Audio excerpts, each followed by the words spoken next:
All right, let's get this show on the road, shall we? All right, flippy flippa floppa flop over. Is that even? Those were words, right? I think those were words. I'm pretty sure those were words. Hey, that's what that button does. What does this button do? There we go. Now I remember what this button does. All right. Let's see here. We're gonna be a bit more up close and personal here. Put the radio on. Yeah. All right. Yeah. Hi. I'm Stream Crush. Oh man. All right.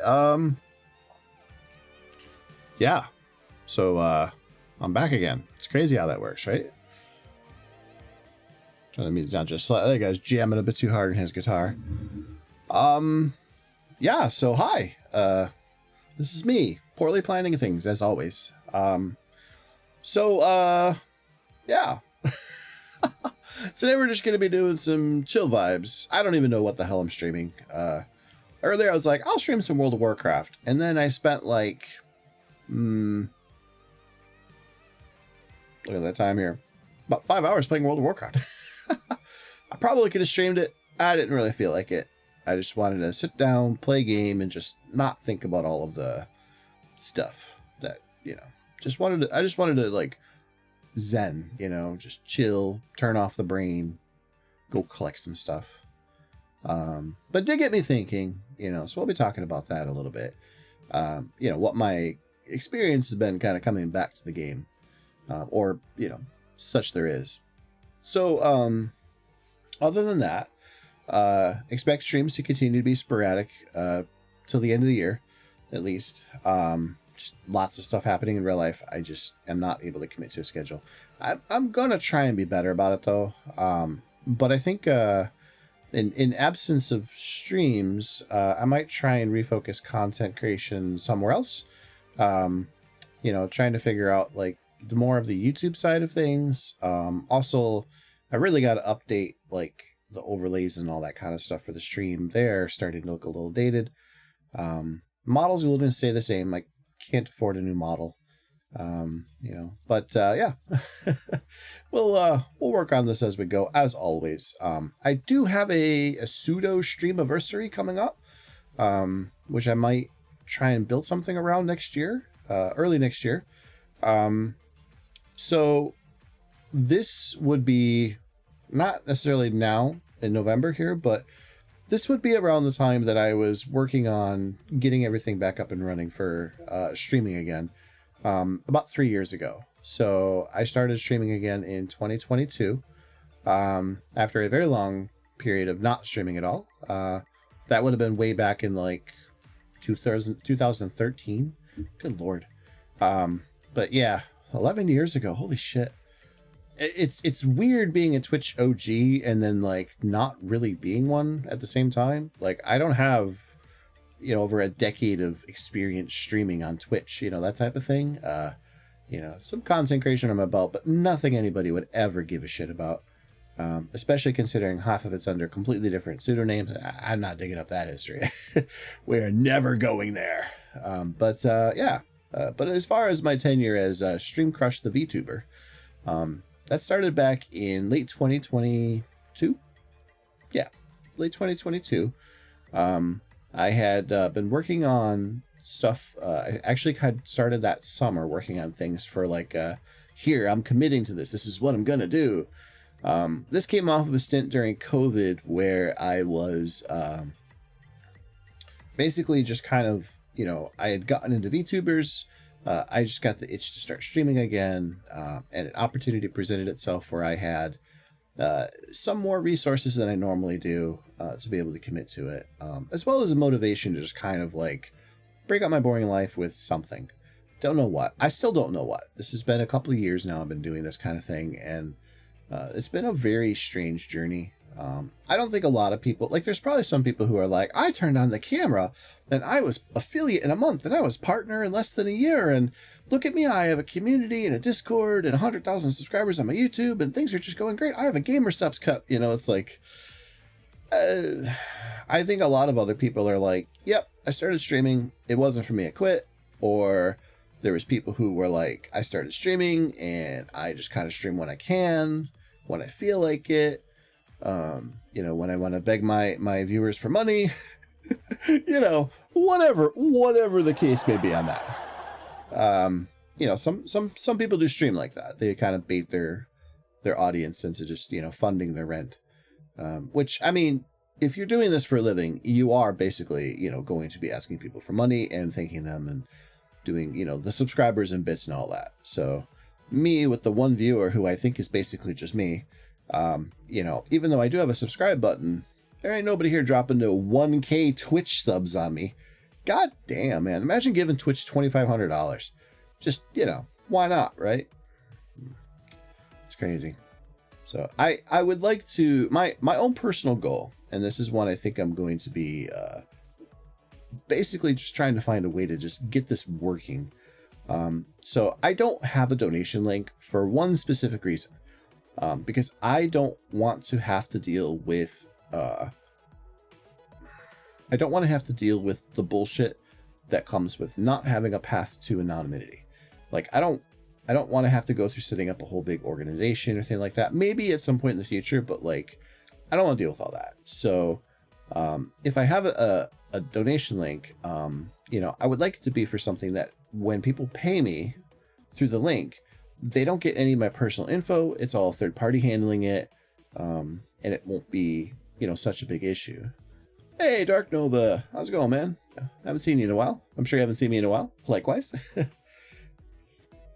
Just kind of like waterfall of thoughts happening here. Just shooting the shit. Stripe via Stream Elements. Yeah, but I thought you had to be like, what is it like? You had to have over 100 followers or something like that. I know there was conditions for it. You couldn't just sign up for it. So unless that's different, feel free to try and link. You should be able to. You know, let me know if there's any information I don't know. That I'm not sure. Yeah, see, I know Stream Elements has SE Pay, but yeah, I might take a better look into like maybe Patreon or Ko-fi or Ko-fi. I'm not sure how it's pronounced. Ko-fi. But yeah, just, you know, I feel like giving Twitch all of the monies probably isn't the best idea. But yeah, PayPal is the one that docks the streamers. Guess what I have? I have a PayPal account. Yeah, I'd also like to find a place that has good chargeback protection too. Because I don't want to really have to stress over that too much. I mean, obviously, if somebody's going to drop, you know, 10K in a stream, I'm going to be a little fucking sus. But like, you know, just the least amount of like hassle for people to be like, hey, I like you. I like what you're doing. Here's some money. I think you're cool. That type of thing. I'm all about that. But as little headache as possible, as little friction as possible. I don't want people like having to fucking decipher, you know, ancient glyphs just to be able to like give me some coin. You know, but yeah, I mean, yeah, PayPal, I know that's a big issue. So like I said, I think now that I've been more comfortable, you know, like doing this kind of stuff now, I've learned a lot more in the last couple of years, and yeah, I think for sure next year is, you know, at least it's on the plans. Lord knows those never work out. But it's on the plans to really kind of make a push for affiliate, you know, get the stream updated properly, you know, start focusing more on YouTube content creation. I'll probably look at maybe getting an editor to hire, you know, to get some clips out and stuff, you know, highlights of the streams, just all that kind of stuff. I'd like to just really kind of focus down and see what a good push could really do for me. You know, because right now, nothing ain't happening. I tune in, a couple of people join in a stream. It's awesome, but, yeah, TikTok, I'm not fucking touching TikTok. I have a TikTok. I used to send my clips there. But from what I've heard about streaming on TikTok, it is, yikes. They are very strict about what you can and can't stream. And from a lot of people I've heard on Twitch who have tried to stream to TikTok, like, especially if you're playing like horror games and stuff like I do, they're not a fan of it. Plus, I swear a lot. I am not PG-13, so yeah, I don't want to have to deal with that headache. I'll probably just get banned pretty quick anyway. That said, I should probably set up maybe like an Instagram, that kind of stuff. I don't know. I did have an idea, and I'm sure other streamers have had this idea too, but I think you can stream on like OnlyFans, and some of the other adult sites. There is a lot of porn games on stream on Steam, and I'm like, like a bunch of these are just slutty, like, dating sims, but like some of them actually look kind of cool. I would like to stream them, but you can't do that on Twitch because, like, I mean, the occasional dong or something, they're not too mad about, but like they really don't want you to be playing some porn games on stream. And I thought it'd be actually kind of fun to set up like an OnlyFans or something where I'm literally just streaming porn games, like Project Melody has that Nut Between Worlds game. And I'm like, just for the science team, I would love to give that one a shot. But I cannot stream that on Twitch. So, just stuff like that would be kind of fun to do. I saw you were playing Date Everything, which definitely is something you can obviously stream on Twitch. But I know that GOG gifted me some like free fun time games for dating that were that was back when Steam was getting the credit card companies were like, we don't want to deal with you if you're gonna have porn games. Yeah. The other one I wanted to play was Double D Dinosaur with double D's or whatever. That one looked hilariously awesome. But yeah, so I'd like to kind of dip my toes into that a bit more too. Maybe kind of carve out a little bit of a niche of like on Twitch I play just like the more normal type of games, and then I'll have like a night where I'm on like OnlyFans or Fansly or something like that, just streaming away, and just having fun with some of the more adult spicy content, these scientific research type, So yes, I saw Neanders playing that game, and it was awesome. It looked so funny, but definitely spicier content. Although nothing taboo on Twitch. But yeah, I just like to avoid that hassle. Also, I mean, if you can build a community on other sites, why not? So Twitch isn't the end all be all these days. I'm definitely never streaming to Kick. I just don't feel like Twitch or Kick has a good enough. I mean, they're getting better, so maybe I should look into it more these days. But I feel like YouTube is probably good enough as like an extra normal site. It works well for archiving, and YouTube I think just happens to be the biggest reach. But you just have to build up your website, your channel with like actual videos and not just streams. But for now, it works as a good archiver, and you can watch. So I max out at 1080p on Twitch, but on YouTube I broadcast at 1440p. So the streams are going to be much clearer, much crisper over there. And then I have a multi-chat tool. So when people are chatting to me, I see comments from both sides, although pretty rarely on the YouTube side. Nobody really tunes in there, but yeah, so, and everything works as best as I can tell. So obviously YouTube is more limited on moderation and chat features, but at least for viewing purposes, it's a lot easier to block ads on YouTube. And also, better quality, win-win. And it doesn't cost me anything. My computer can stream both of those, no problem. I did do the Twitch enhanced broadcasting. That was a horrible thing, and I'm never doing that. Most people don't really want to watch that kind of stuff on Twitch anyway. The YouTube's ability to feed you different resolutions depending on what your connection is far superior to the transcoding. That's what I'm looking for. It's far superior to what Twitch can offer. Which I think Twitch only offers that to partners as like a constant thing. Affiliates get it most of the time, and very rarely do non-affiliates. I think I've gotten transcoding just a handful of times, and I'm always surprised when I see it. So, but yeah, yeah, I don't know. I'm definitely still looking at commissioning people for some stuff.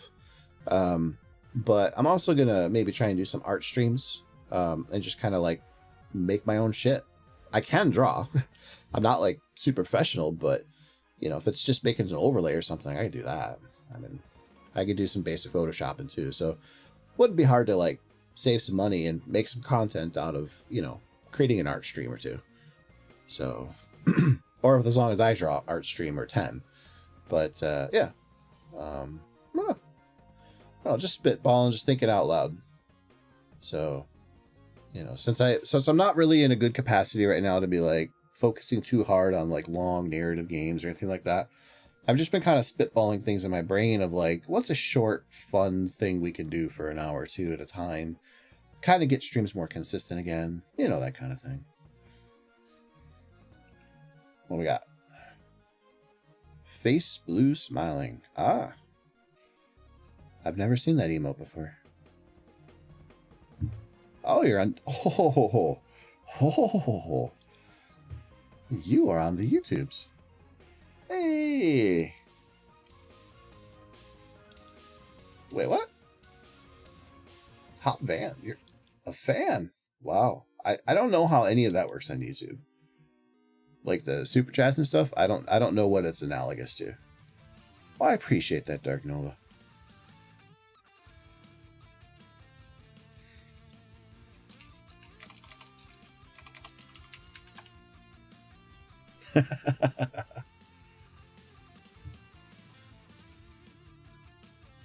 Engage with your audience.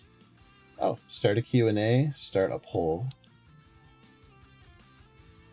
And you can do cheers and smiley faces. I don't know what that actually does. Huh. YouTube is strange to me still. Let's see here.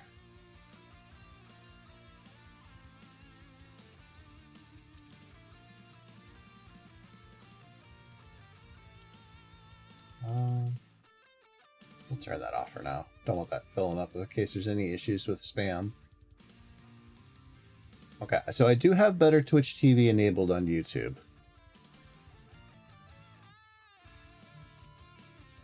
I don't hate my job, but I'd still rather be at home with the mazes. No, that makes total sense, actually. It's something I've been giving a lot of thought lately, too, as well. So I currently spend a lot of time at my job. I'm scheduled for like 9 hours. I do get like an hour lunch, so it's not too bad. So it's an 8-hour shift, technically. I mean, not technically. It's a 9-hour shift, technically, but it's 8 hours of actual work. But, you know, the whole rigmarole of like, you got to get up a couple hours before work, and then you got to like, you know, get ready and all that time wasted, and then traveling to work, and then same shit when you get home off of work. You know, you got to go home. You got a bunch of chores. Like by the time you actually get to sit down and do anything, you've been home for a couple hours already. And then you got to go to sleep, you know, in a couple hours after that. And then you just rinse and repeat. And it just gets really stinking old. And I'm just so tired of it. I'm just so tired of it. I don't mind my job at all. I like the people I work with. The rest of the job is just, it's a job. I'm not really like, you know, oh my gosh, it's great. I work in retail. It's not amazing.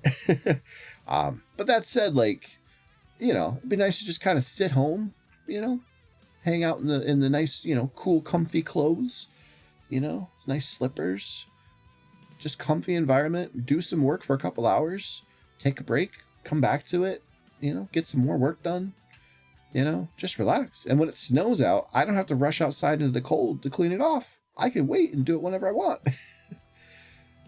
Work from home would be awesome.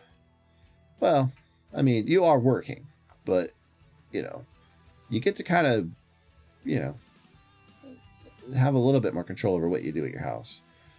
So, but I don't know. A good work from home job is hard. Like, there's a lot of call center type jobs where you're stuck at a desk, but it's just at your house. But getting up and doing anything, you know, while you're working is frowned upon. You're expected to clock in and have hours, you know. It's, I mean, for some people, the great thing, but and they don't pay the best either. That's a lot of the like entry level stuff. And a lot of them nowadays, you have to be there like at the company for at least like a year before they even give you the chance. Unless it's like some, you know, like telecommunications company or something where they want you to, spam call people with email or, would you like to buy cable television? That kind of shit. So yeah.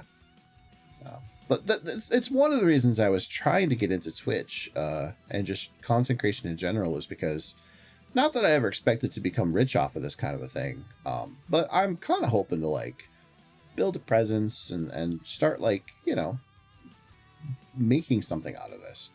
So I think this is a dream for a lot of people because they also want to break free from what is considered traditional work. But yeah, I don't know. I had the 12-hour shift thing.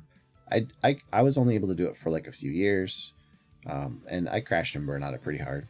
I remember one of my jobs for 12 hours was pretty much just a constant cycle of no-dos, like stay awake pills, and then like getting off of work, being up after work for like 4 hours, going to bed, and then just waking up dead tired, and then working again. The nicest thing about that job was that the shifts rotated. It was like 2 days on, 3 days off, and then it was like 2 days off, 3 days on, 3 days off, like that type of thing. So like eventually you would get, a couple of days in a row off and, things like that. Or like maybe you only worked like 3 days out of the whole week. But the problem I had with it was like, you just never really felt like you were ever recovering from having work all week. Like one of your days was kind of spent just like, getting your ass kind of recovered a little bit. And then another day that you would have to have off during the week, you'd have to do all the shit that you couldn't do because you were working. So, yeah. You getting today and tomorrow for the holidays? Nice. Black Friday off is awesome. I know Black Friday is not what it used to be, but it's still a really crappy day to go out and do shit. That was your old job that kept scheduling me for 50 plus hours per week? Right, exactly. Yeah, like I worked, I think it was like 50 hours one week, and then the next week it was like 35 or something. And the checks were nice, but like, god damn, man. Like, how do you live? You don't. You work, you sleep. That's kind of all you do.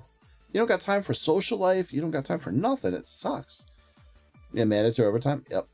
I had a friend who worked at an insurance company that was like that. They would have this like end of the month crunch every month, where like they had to do like audits and inventory and all this other bullshit for like the last week.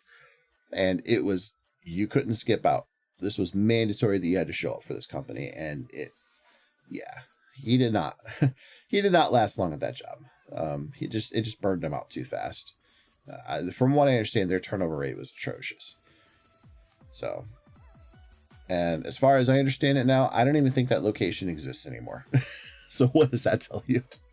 People aren't meant to be like that, man. They're just not.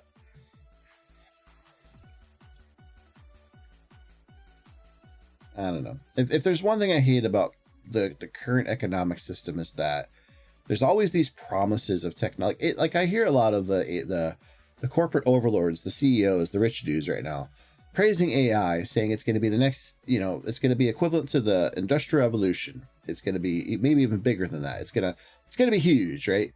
And they're raking in all of this money from all the money that pours into the AI bullshit, right?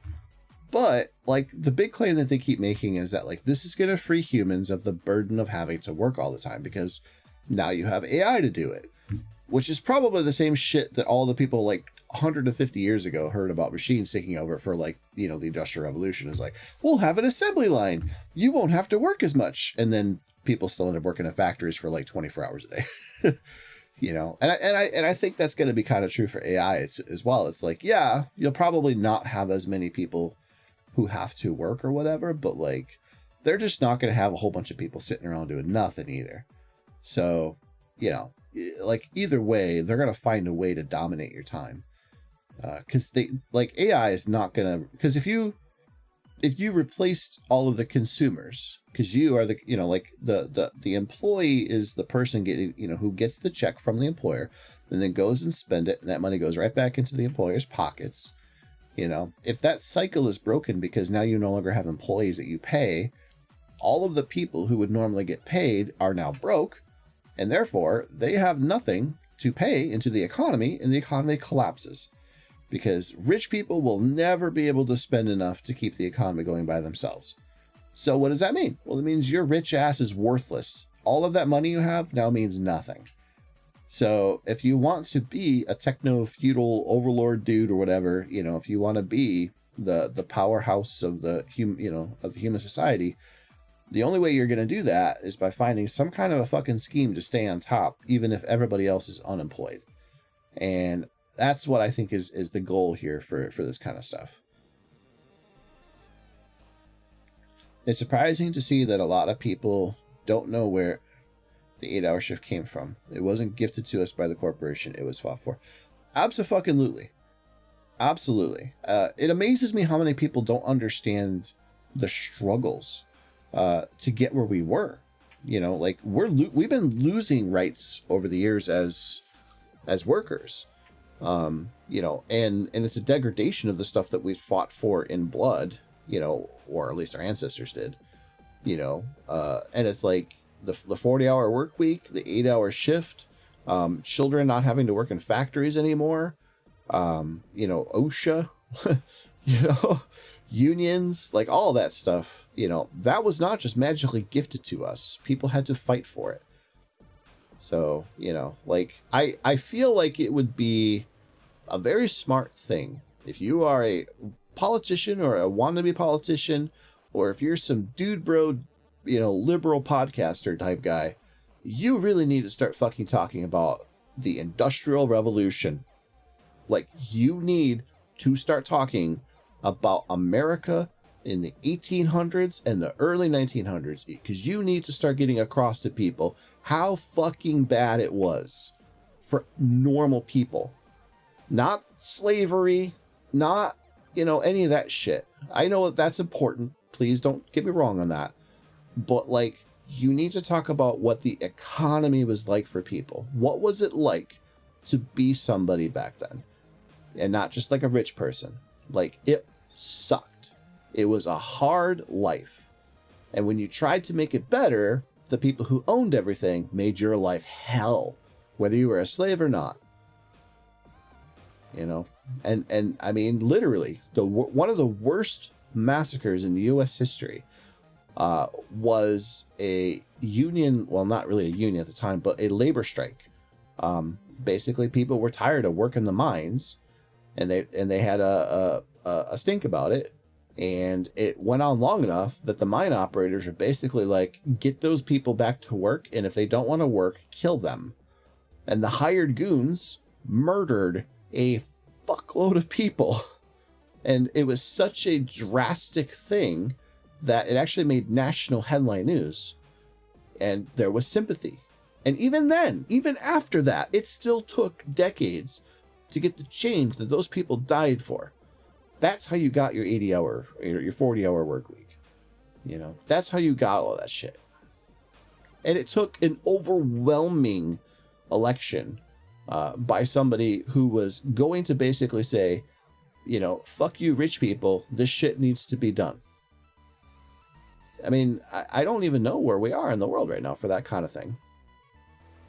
Clearly the government is not capable of this, fixing this. They're just not. So, and I honestly don't think human society is right now either. It's too owned by wealth. You have to break that. And that's going to be hard to do. So, I don't know. Oh well, that's a hard topic to really keep on. Without getting angry. Because, I mean, I don't know. Something has to give at a certain point. Everything is getting more expensive. On Black Friday, you can buy a television, a giant ass TV for less than $100, but your groceries for the week are going to cost you $400. Your rent's going to cost you basically half your paycheck. It's unsustainable. The things you don't need are getting cheaper all the time. The things you do need are getting more expensive, and that's a problem. So, I mean, hell, even the things you don't need are getting more expensive. Did you see the price of RAM lately? Holy crap. Jeez, man. was like $900 for like 60 something gigs, or oh geez, like and I just seen a thing about like how Nvidia is not going to have GPUs shipping out to their board partners with RAM on them anymore. Like Nvidia has always been bad with RAM on their GPUs, but goddamn, it just shows you like how dire things are. So anybody who thinks that the next generation of gaming consoles is going to be less than $500 is out of their minds. It's not happening. Even Nintendo's was struggling to do it.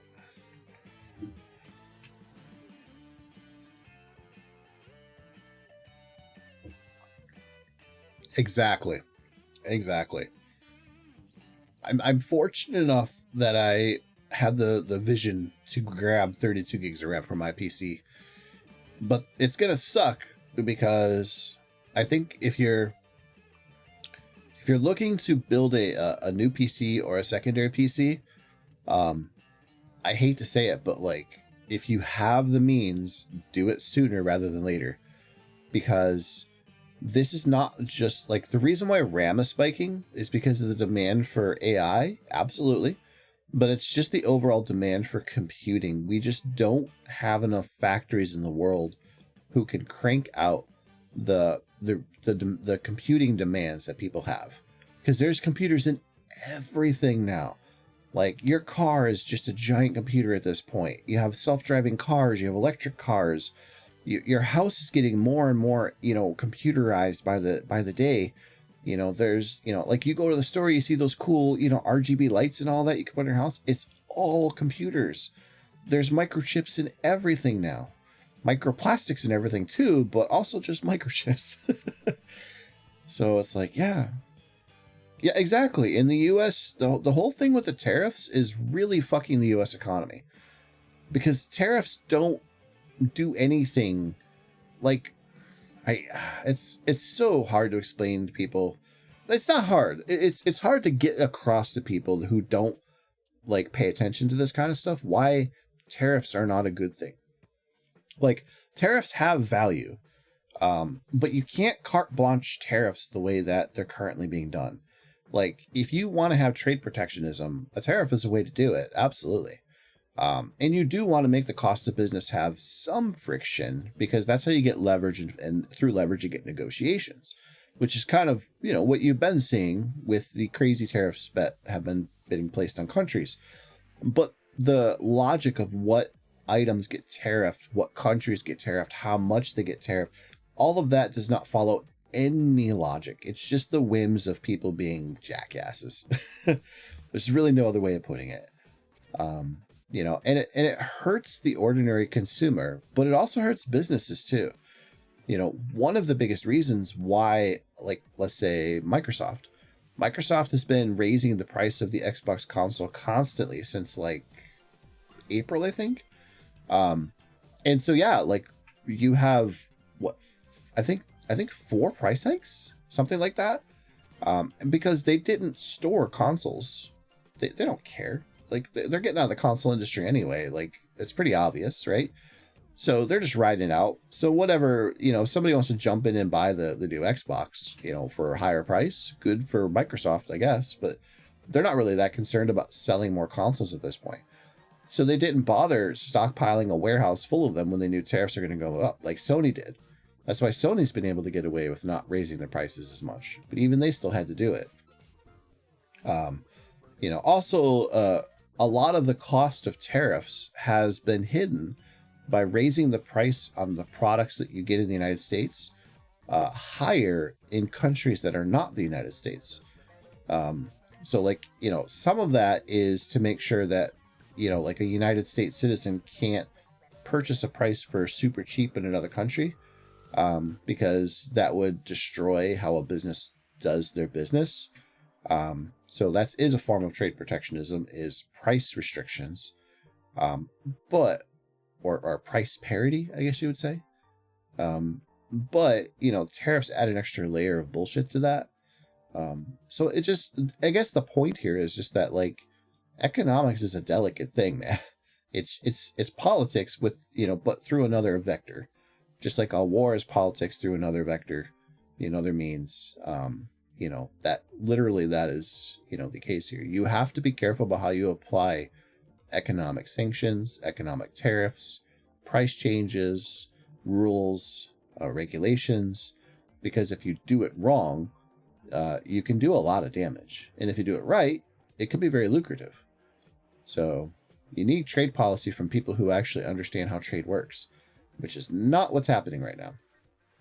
So, yeah. And the worst part about all of this is that the damage is going to be hard to undo.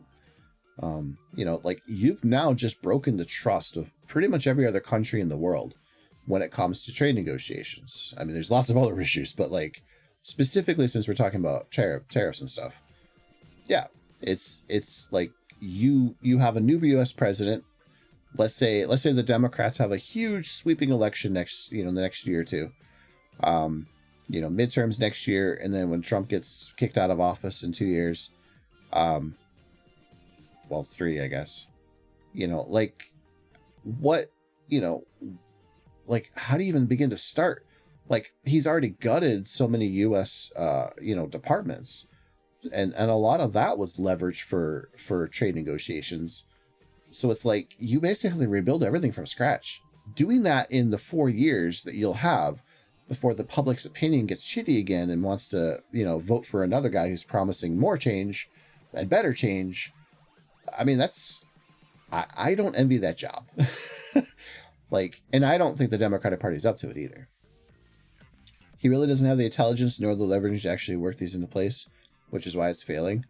Well, the issue is, like, I wish I could say Donald Trump was the mastermind of these things, but he's not. A lot of what you're seeing is, like, Trump absolutely has a say in a lot of this, sure. But, like, there's a movement behind Trump. Not necessarily MAGA, but, like, there's a movement of people who know what he is all about, and they're there to try to maneuver into a position that is more beneficial for them, even if they know that, like, basically he's their in man. So, like, let's say you're a corporation right now doing AI. As long as you keep tossing Trump some compliments and some checks, as long as you keep greasing the wheels of the Republican Party, they're not going to be regulating your AI company. They are not going to be, having inquiries in Congress about, is it smart that AI is being used to gaslight people through ChatGPT, that, they're dating a real person. No, they're not going to, none of that. And they're going to pass legislation or put down the law, so to speak, on states that might try to regulate it, or lawsuits against it. So it's beneficial if you are a wealthy person right now, like a Jeff Bezos or a Zuckerberg or any other company that has a lot of money invested in these things. You don't care because from your perspective, Trump is just a passing person. Like he's just another president. He'll come and go in a few years, but your business is eternal, like that. It's that type of thinking. It's very long-term thinking in that sense. They don't think long-term in terms of the good of society, but they do think long-term for their own benefit. And a corporation that makes a lot of money is beneficial to them. So they will do what it takes to grease the wheels. They are not loyal to a Democrat or a Republican. They don't have that kind of thinking. Like there's the movie Network. Ned Beatty, he actually won an award for the scene, basically talking about how, like, the way the public works is they think that, like, a Democrat, or a Republican are ideological, that they think in terms of, like, liberalism and conservatism and things like that. But that's not really what they are. What they do think about is power. They think about these things from the perspective of leverage, advantage. What can I get? What do they get? That kind of a thing. That's why, like, it's always kind of jarring to see them like, oh, I hate abortion and abortion should never be a thing, and then the other guy's like, I think abortion should totally be a thing, and it looks like they're like at each other's throats. And then, Congress goes into recess and these two are out golfing and it's, they're having the best time of their life, and it's like, the media portrays these two sides as like at each other's throats all the time, but the reality is these guys are colleagues. They work together all the time. You know, hey John, see you next week, how are the kids? You know, like that's what they're like. So, you know, when they see, like, for example, you know, a potential business deal going down, they tell their man on the inside, hey, put some stock on this company so I can make bank. You know, when there's a trade agreement that has to happen between a foreign country and America, you know, these guys are on the phone going, hey, my personal business could really use an extra little, you know, blah, blah, blah. You know, like everything is about greasing the wheels to get things done. And sometimes, yeah, absolutely. There's a hard stance of like, you know, absolutely no other way. This has to be, you know, we have to have gun control. You know, like they'll put their foot down on something. But more often than not, what ends up happening is that these people just work together to make themselves richer and more powerful. And they don't like to give up that power. And that's really all it is. So it's like there is a, you know, there's a some ideology. I'm not saying there's not, but a lot of it is, you know, buried under the cravenness of corruption. Like even Marjorie Taylor Greene, you know, Trump wasn't MAGA enough. You know, he's not America first like he should be. Like all that kind of stuff she's saying. But she happily took advantage of his whole tariff bullshit back in April to make herself millions of dollars. Like she has made so much money off of grifting the Republican base, you know, and making it think like she's this tough fighter, when in reality what she's been doing is she got elected into power, you know, and then she made a shitload of money from that, and now she's getting out. And maybe she has some future political ambitions like running for president, but I don't think she's going to. She's going to go on the television circuit or be on the board of some company, and she's just going to make a bunch of money that way. Like she's never going to face any punishment for the awful shit she's done, but she will make a lot of money because that's what she's been doing. So, I mean, kudos for her for getting the Epstein files out, I guess, you know, in all their redacted glory. I don't know. But yeah, it's just, this is how it is. They don't care. They don't. Like, like there's this like immutable like belief that a lot of people have, whether it's the regular public or these people in power, that like tomorrow will be here and it will be just the same as today. And if things do change, it's okay because we'll get back to normal soon enough. And then like the next big thing happens and everybody's like, let's just get back to normal. And then the next big thing happens and it's like, let's just get back to normal. You know, COVID happens. Let's just get back to normal. It's like, but COVID happened and it's not normal. Everything that happened after COVID sucked. Just like everything that happened after the recession in 2008 sucked. Just like everything that happened after the towers sucked. You know, like every single time, the first instinct everybody has is to like rush back to normal. And it's like, but the thing is like something big just happened and you have to deal with it. Because if you don't, then it metastasizes and it gets worse. Like they didn't fix any of the things that caused the 2008 issue, you know, when the housing market crashed. And look at today, we are paying that price with exorbitant prices on housing, with no inventory, with housing regulations completely screwed, where landlords basically just fuck you over. You know, like there's nothing for you, you know, and they're not even trying to fix any of it. They're not, you know, and that's what really frustrates me about this is it's like, how do people not see this? Like if you are in a state, like let's say you live in Kansas or Alabama, you have had Republicans controlling your state for decades. For decades, they have had huge majorities. Is your state awesome? Do you have amazing education, wonderful hospitals, excellent fair justice system and police department? Are your schools pristine? Are your roads well made? Do you have any of those things? Do you know, when you know, is your taxes fair? You know, are houses nice and abundant? Are jobs freely flowing? Like, obviously, it's not going to be an easy thing or a perfect thing. But, like, can you say that, you know, compared to the 1980s, your state run by your political party is any better Or does it feel like it's just getting worse? And every time you elect somebody, it's just a new level of bullshit. You know? And like, that's the thing. And Democrat states aren't any better. I used to live in Illinois. That government is infamous for its corruption. So it's not like Democrats are any fucking better. Illinois has long been known as a shithole. There's a reason why J.B. Pritzker gets so much credit nowadays. Because he's like one of the first guys in a while that seems like he gives a shit about his state. He's not trying to rip it off. And who knows if he actually is. You know, there's the whole milkshake duck thing where it's like, he might fucking turn out to be a piece of shit. You never know. Man. This was supposed to be a chill stream. Oh, man. Sorry if I just kind of went off. But yeah. And you're right. Trump does not have the intelligence for any of this shit. He is literally like, whoever the person he is that he met last is the most impressionable person on him. So like, that's why he always seems like he's all over the place, because he's literally like, you know, hey man, I mean, look at him when Zoran Mandamini was in the office with him the other day. This dude was like 2 steps from just getting on his knees and giving the dude a blowjob. Like, he was fawning over this guy. You know, after months and months of shitting all over this dude, he's like, yeah, man, you're great. And it's like, what? Huh? This doesn't make any sense. I mean, it does if you understand that Trump likes winners, but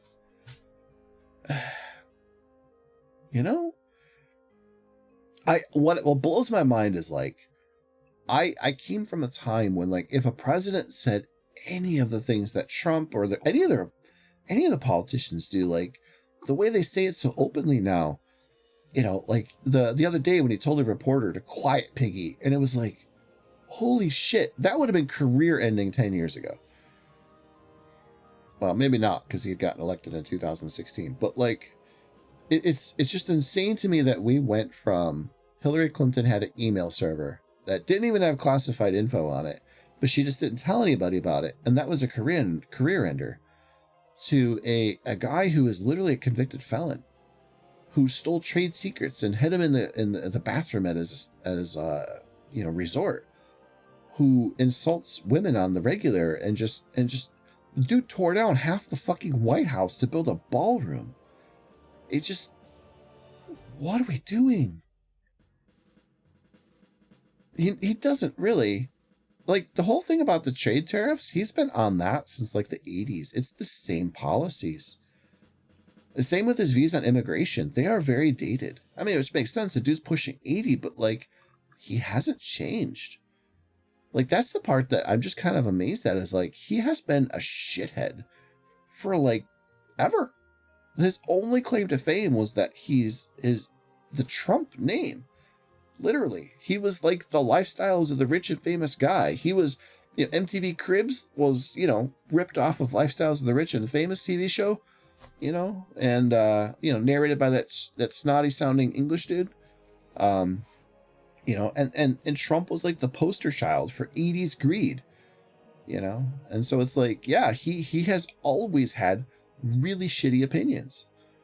So, you know, it's, I am very convinced that if it wasn't for The Apprentice, Trump would not be president right now. Because I think The Apprentice helped people, like, forget that he was a bad person. Like, it changed his image in the public. So, I don't know. Dude's one cheeseburger away from having a heart attack. I don't know. But it always feels like people like that, you know, they tend to linger. But what I do know is that the movement is tied to him. Like it or not, like, the reason why you see them kind of pushing to get so much done is because, like, he's not going to be surviving much longer. He's old. Old people die, often suddenly. If he manages to last through his 80s, I would be shocked. It's not impossible. He's got great doctors and plenty of money to throw at whatever he needs. You know, but he is old. I mean, just like how Joe Biden was. If you look at Joe Biden last year versus when he ran 4 years before that, it's a night and day thing. The deterioration has been pretty quick for Biden. So, yeah, exactly. His health is declining rapidly. I saw a picture of his meeting with Zelensky from like a couple of weeks ago, and like his ankles are bad. I used to have, as part of one of the issues I've had with my health, I used to have really bad water retention.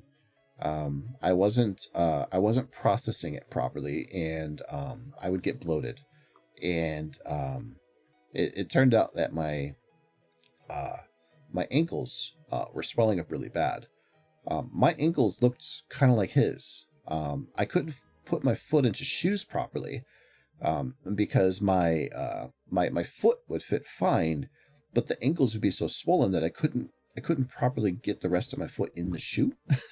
And so I had to get shoes that had like Velcro straps where I could like really open up like the hole, for like where your foot goes into the shoe, whatever the fancy word you want to call for that. Or like, just that kind of thing. And it sucked. And so, the medications I was taking really helped with that a lot, but like it is a sign of bad health to have ankles the way he does. And his are worse, way worse than mine ever were. Like, he doesn't really have ankles anymore. He just has a leg that goes into a shoe. And that is very bad. That's a big sign of like poor circulation.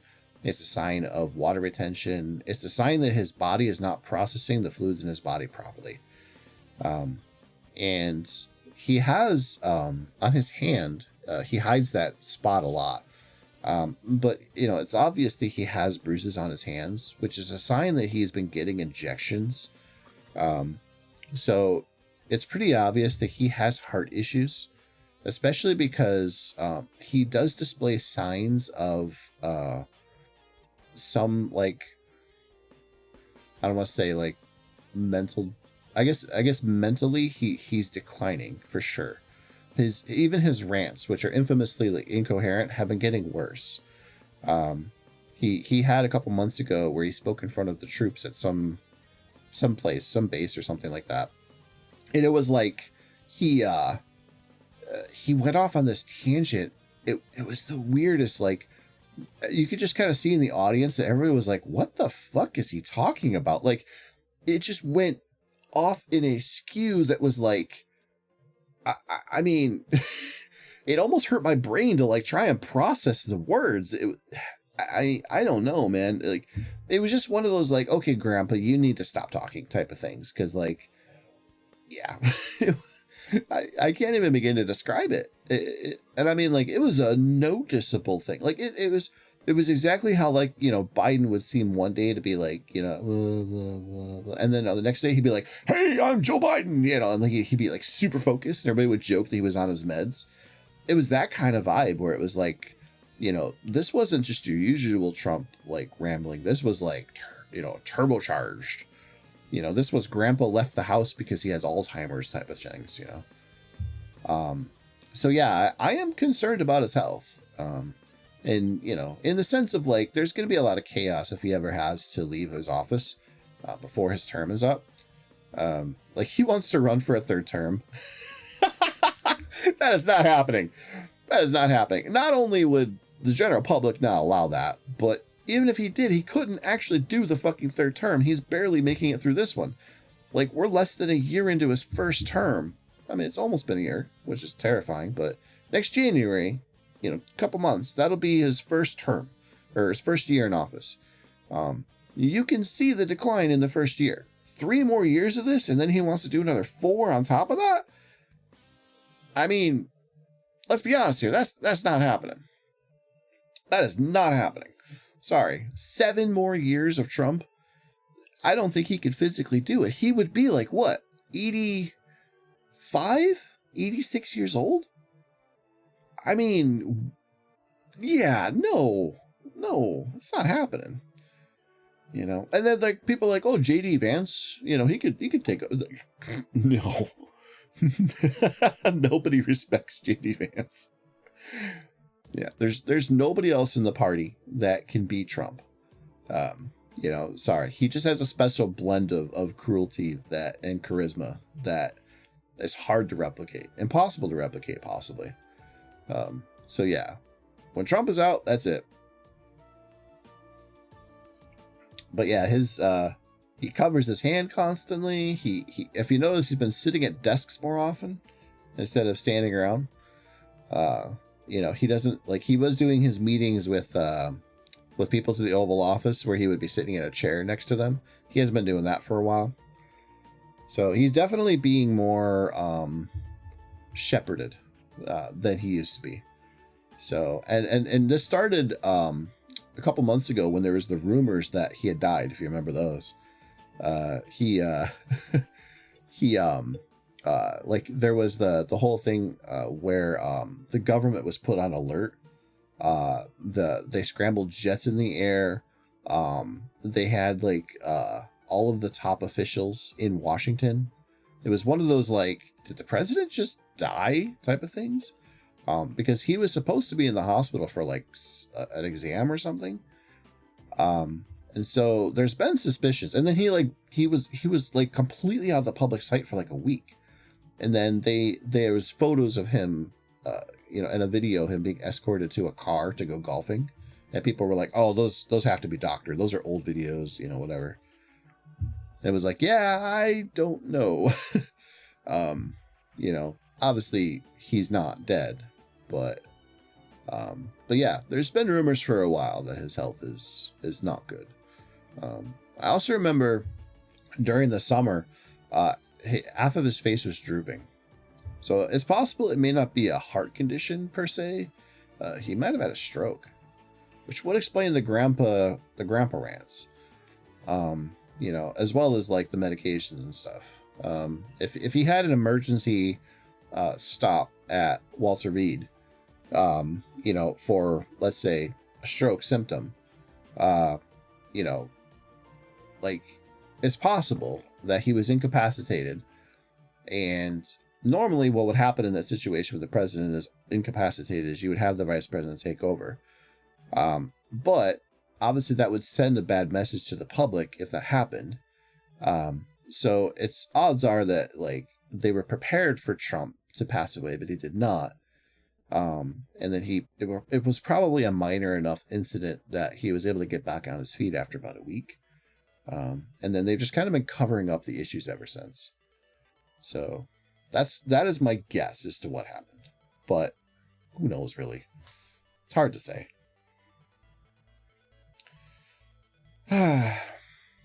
It's a mess.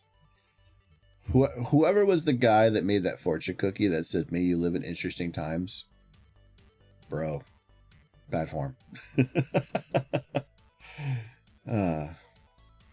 But yeah, I don't know. All I know is that as a millennial, I thought my adult life would be a lot cooler than this, and boy, was I misled. Back to the Future was a lie. I thought I'd have hover cars and hover skateboards and self-drying clothes and Jaws 3D. I didn't get none of that. I feel ripped off. I got giant televisions. I guess that's a thing.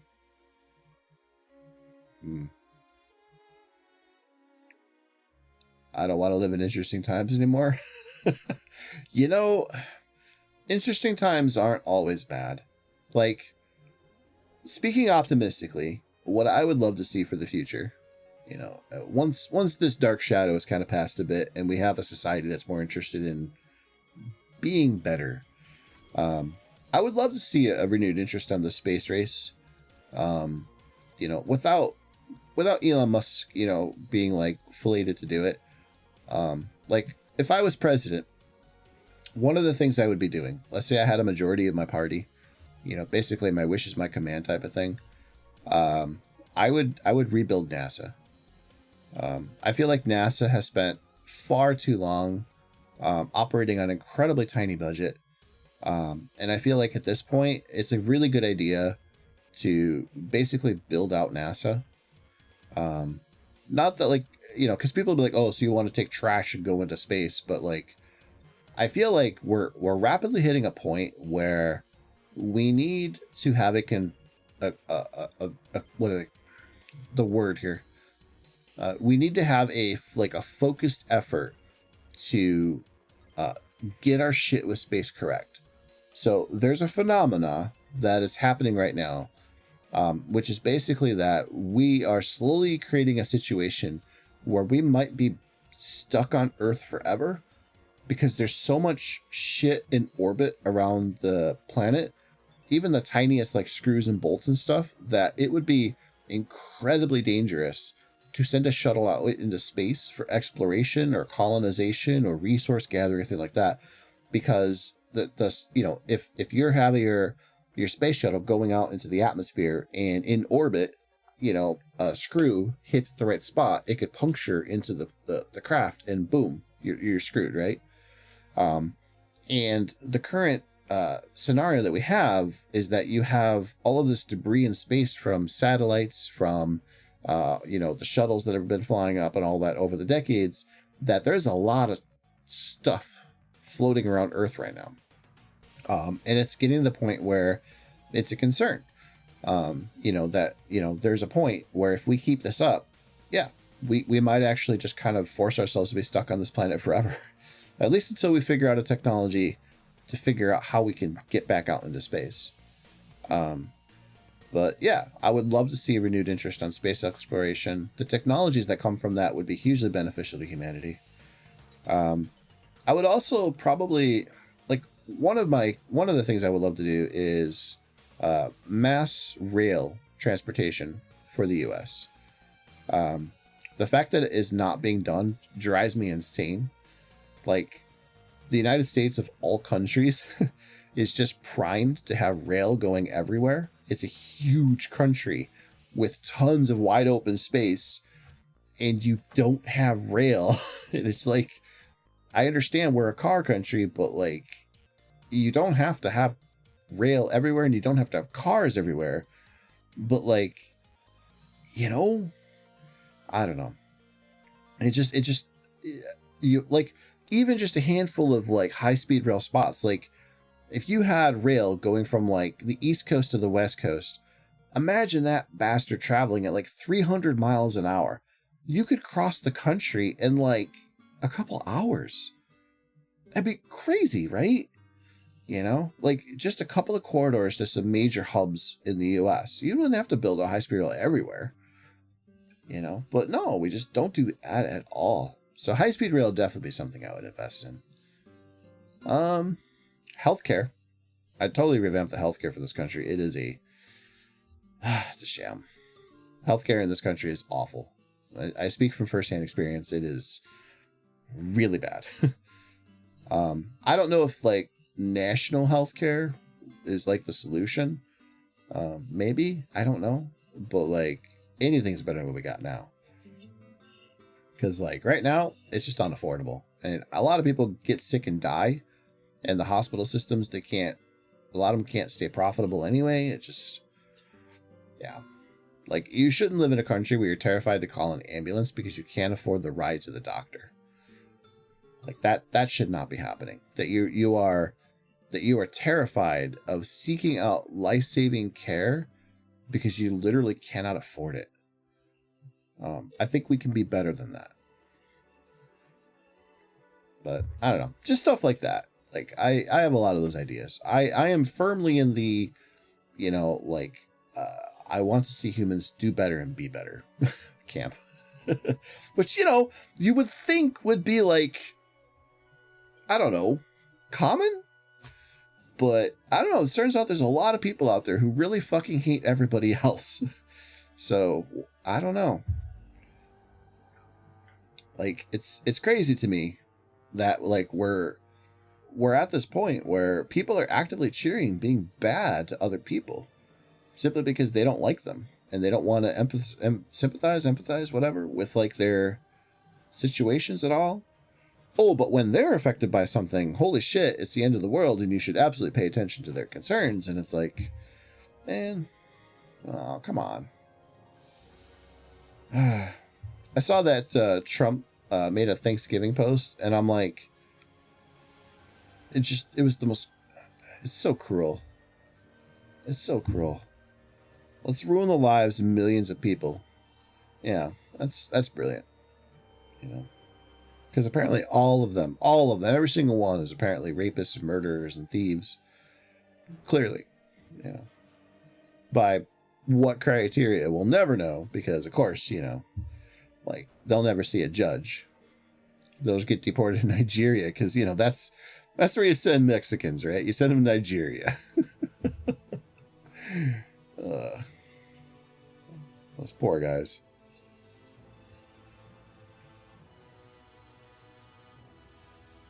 Not an intelligent person.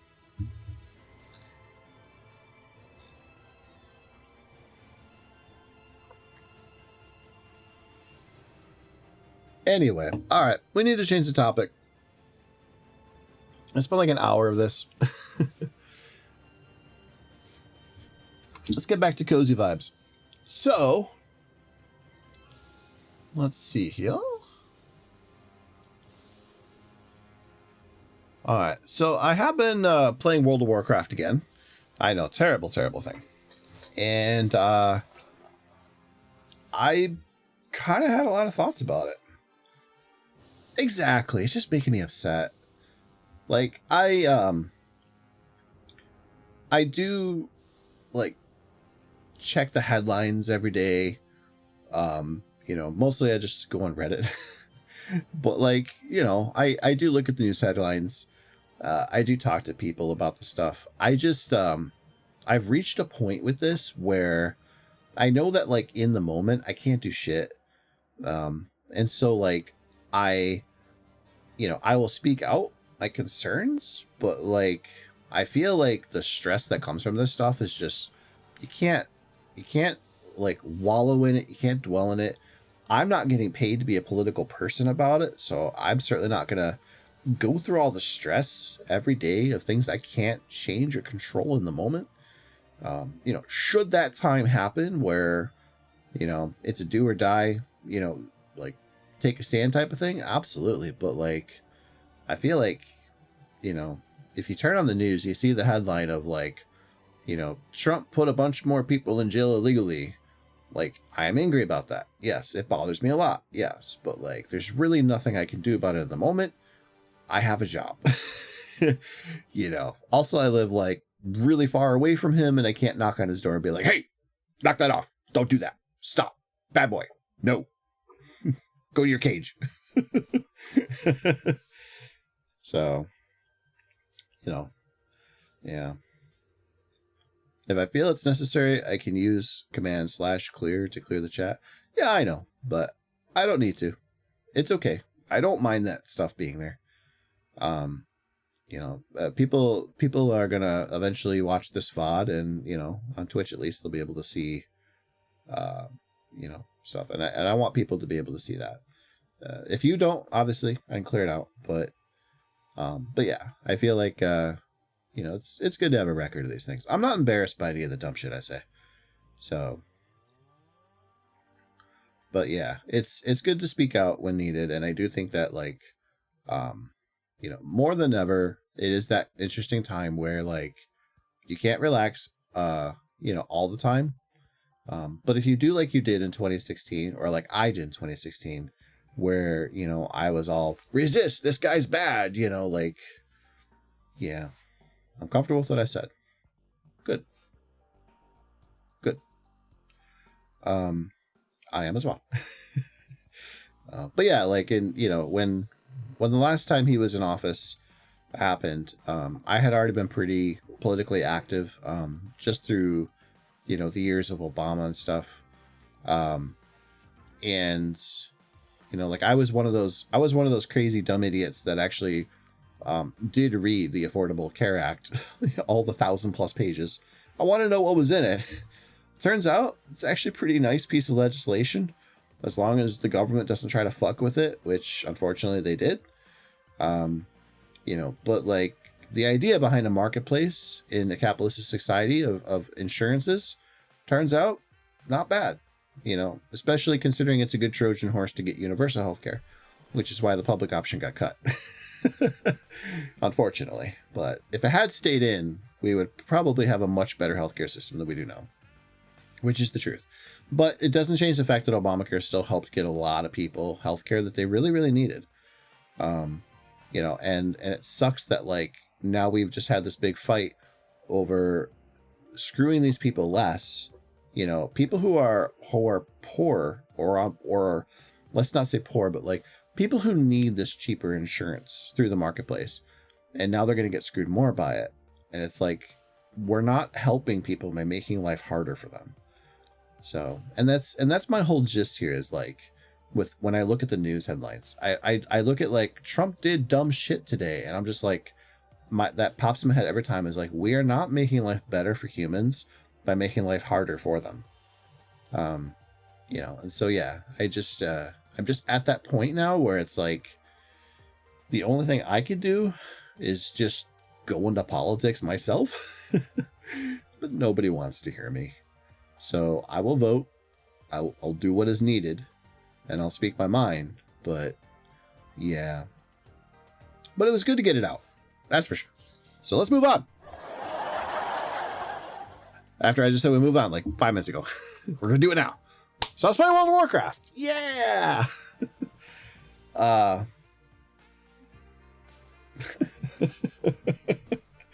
sorry. Oh my god. I don't know where my brain is anymore. Yeah. So I decided about a week or two ago to resub to World of Warcraft, try it out, see what I thought. It's been a long time since I played World of Warcraft. You know, I did the starter account mostly just to log in to collect rewards when I would watch a WoW streamer. That was about it. Yeah, it's been weird to go back to. And while it has been fun to collect some of the low-hanging fruit for like the transmogs and stuff like that, check out the events. I checked out the anniversary event, pretty much got what I wanted out of that one. And I'm playing the Legion remix thing, and that's okay. It's cool to like redo Legion and get more rewards and stuff that I missed, but I'm gonna be honest, I know Life Legion, so like, you know, it wasn't really that big of a thing for me. Like it's kind of like a fun nostalgic trip, which I guess is kind of the point of Legion Remix, even though it doesn't quite feel the same as it did when I was playing it when it was current content. But yeah, I feel like the market for MMOs right now is kind of shit. You know, I keep looking for like an immersive MMO that will give me good player customization, good sense of progression, and not feel like it's constantly trying to give me dopamine hits and get me to spend money on it all the time. And that's been kind of hard to like find. You know, there's some stuff out there from like indie MMO companies that's like could be interesting. Probably isn't coming out anytime soon, but could be interesting. But otherwise, like you get like Korean stuff and, you know, like Japanese stuff and like a lot of the Asian MMOs, which let's be honest, most of them, all of them are basically just cash grabs. And so, you know, behind all the cool like designs, I feel like a lot of them are just very like, I don't know, especially with the rise of the gacha ones. Like I was looking at some of like Genshin Impact style games. A lot of them look really cool, but I'm all about like making a particular character and then building that up. Like I'm very big into like the RP of it, not necessarily role playing like out the entire character. You know, like I play a paladin, but I don't have to be like, oh yes, I will take this quest for the light. You know, like I'm not that guy. But like, you know, I love the dress up doll aspect. I love the creation, the progression of like almost like living vicariously through this character I've created. Which is why something like VTubing appeals to me. You know, because I can envision a fantasy world where I might be that character, or be with that character or hang with that character. You know, that like that type of roleplay, I guess. Some people are all about hanging out in the inn and, you know, pretending they're a bard and, you know, whatever. I'm not. But I do like the adventure aspect of these games. And so, yeah, it's been hard to find a substitute for like WoW that will give me that like login, go adventure, you know, go dungeon, go meet people type of thing, without feeling like it's not like with WoW. The big thing I've noticed since I've been back is that everything is like a cash grab. Like there's a shop, and the shop is it's not in your face, but it's like it's pretty obvious that it's there, and they want you to upgrade to the next expansion, and you know they want you to you know, go to the trader's post, and you know, they like there's just all of these things like buy now, here's this limited time FOMO event. Like it's a bit much. And then the actual game itself is like, it's old, and there's tons of expansions, and there's all this content, and the game just kind of it tries to streamline it. So, you know, here's a welcome back thing where we'll upgrade all your gear, you know, and move all your quests to like a backlog, and you know, that you used to have, and we'll put you into the newest expansion. You could just basically start fresh there, that type of thing. But like, it's overwhelming. The game is always throwing something at you to learn and do, to the point where it's like you don't feel like there's a sense of progression so much as like somebody's just like, it's like you you're standing in a room and somebody is just constantly handing you stuff. Here, hold this, here, hold this, here, hold this. You know? And so it's like you don't feel like oh, shut up, Stream Elements. There's no spoilers happening. I'm literally talking about my experience. But yeah, I mean, I just feel like I feel like it hasn't really been that exciting. I thought it would be more exciting, like getting like they had a revamped version of Judgment. I thought it was super cool looking. Once I actually got it, it was just kind of like, yeah, I got it, and moving on. And that's kind of how I felt with this whole experience so far. Is like, yeah, this is awesome, and I'm moving on. Nothing felt substantive. Nothing felt like I earned it. You know, and like maybe that makes me sound a bit more old school elitist, but like I don't mean it like that. It just feels like it's the game's just constantly just trying to keep you addicted. In a sense that like is more transparent than ever. Like it feels very drug dealery. You know, so I don't know. It's not fun. I think is the issue. That's just me. A lot of people do feel that way. It's very fun. There's millions of people still subscribe to WoW, but I wonder at this point how many of them are still playing mostly just out of habit. You know, where it's like they are playing this game that they have been just playing for so long that it's just a routine now. It's just part of their life. Like they just do it because it's just been kind of like part of their identity for so long. They've invested so much into this game, and now at this point it's like, you know, why would I move on? I have this type of thing. You know, I saw this happen back when I played EverQuest. It was the same issue where it was like, you know, people, you know, they have these characters that they've made. They have spent so much time building all these memories. They're happy with what they have. They just don't want to move on. Fortnite, Valorant, Call of Duty players. Exactly. Like, yep. And I see it with like League of Legends. You know, it's been hard for the MOBA industry to move on from League of Legends and Dota. Those two games basically suck up the entire like air around the entire genre. Like you have games like Smite, which kind of hover around the outskirts as like an also-ran, but like Smite is not and has never been considered like on the same level as League of Legends or Dota. It just hasn't. You know, and I like Smite. Like Hi-Rez as a company has issues, but like it is a good product. The game is fun to play. Maybe not always the most balanced, but no MOBA is. You know, but like it's a good formula, and they've done a good job with it over the years. Monetization hasn't always been that great, but in many cases it's pretty fair for what it is. You know, but like after Smite, it's like, what else is there? Nothing. Blizzard dumped Heroes of the Storm, Predecessor failed, like you know, just a lot of them are just like done. you know. And so like it's the same thing with like first person games. You know, you have what, CS:GO, Valorant. Um, I know that you have stuff like the finals. Uh, what's the Ubisoft one? I know that I'm trying to remember. I have to look at Twitch.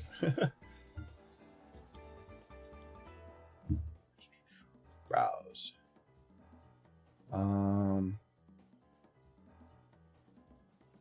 Man, is even on here anymore?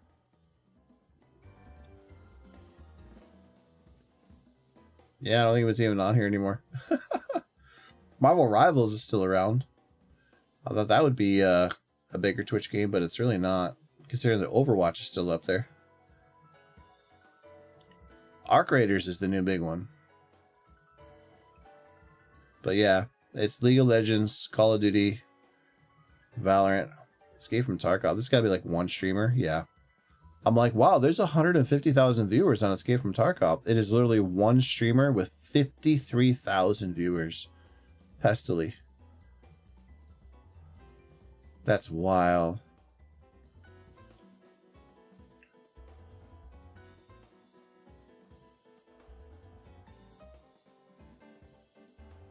Let's see here.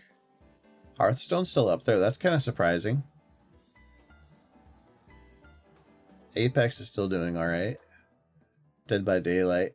Dead by Daylight, I think, is probably one of these games that has a very toxic community, but has always been weirdly endearing to me. Like, I'll occasionally tune into it and watch it and just kind of like just enjoy it. I don't know. It's weird. I wish I could get into the game as much as I like watching people play it. Like, I feel the same way about like all this From Software games. Like, every time I've tried a FromSoft game, I really enjoy it, but like I hate it at the same time. I'm always really frustrated by them. But when I watch people who know what they're doing actually play the games and be decent at it, I'm always like deeply invested in it. I'm like, oh, this dude's playing Dark Souls. Yeah, you know, like it's such a vibe, right? You know? But like then I'll be like, hey, I'm gonna play some Dark Souls. And like after an hour, I'm like, this sucks. I hate this game.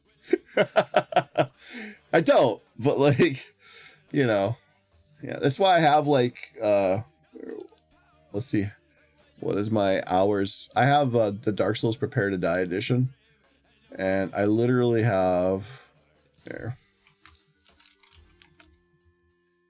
Let's see here. Yeah, I have 23.6 hours in Dark Souls Prepare to Die.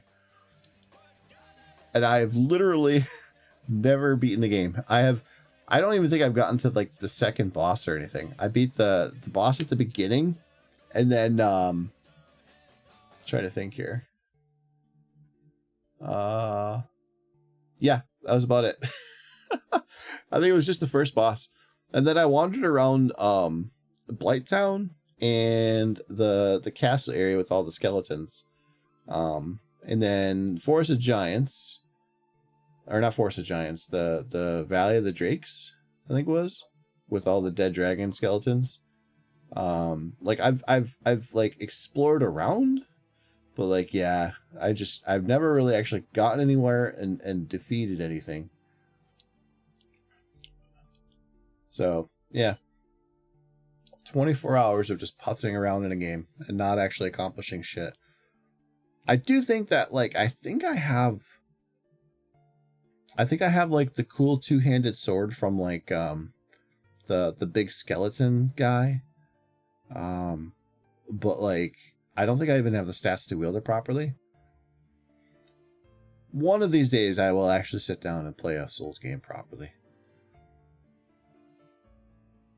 My biggest issue with them has always been when I die, I really don't want to have to sit there and fight through all the enemies that I've already defeated.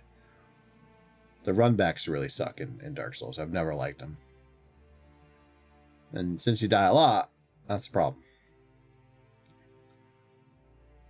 But anyway, yeah, I mean, it is what it is. So, all right. So I do want to watch a I do want to watch a video since we are talking about MMOs.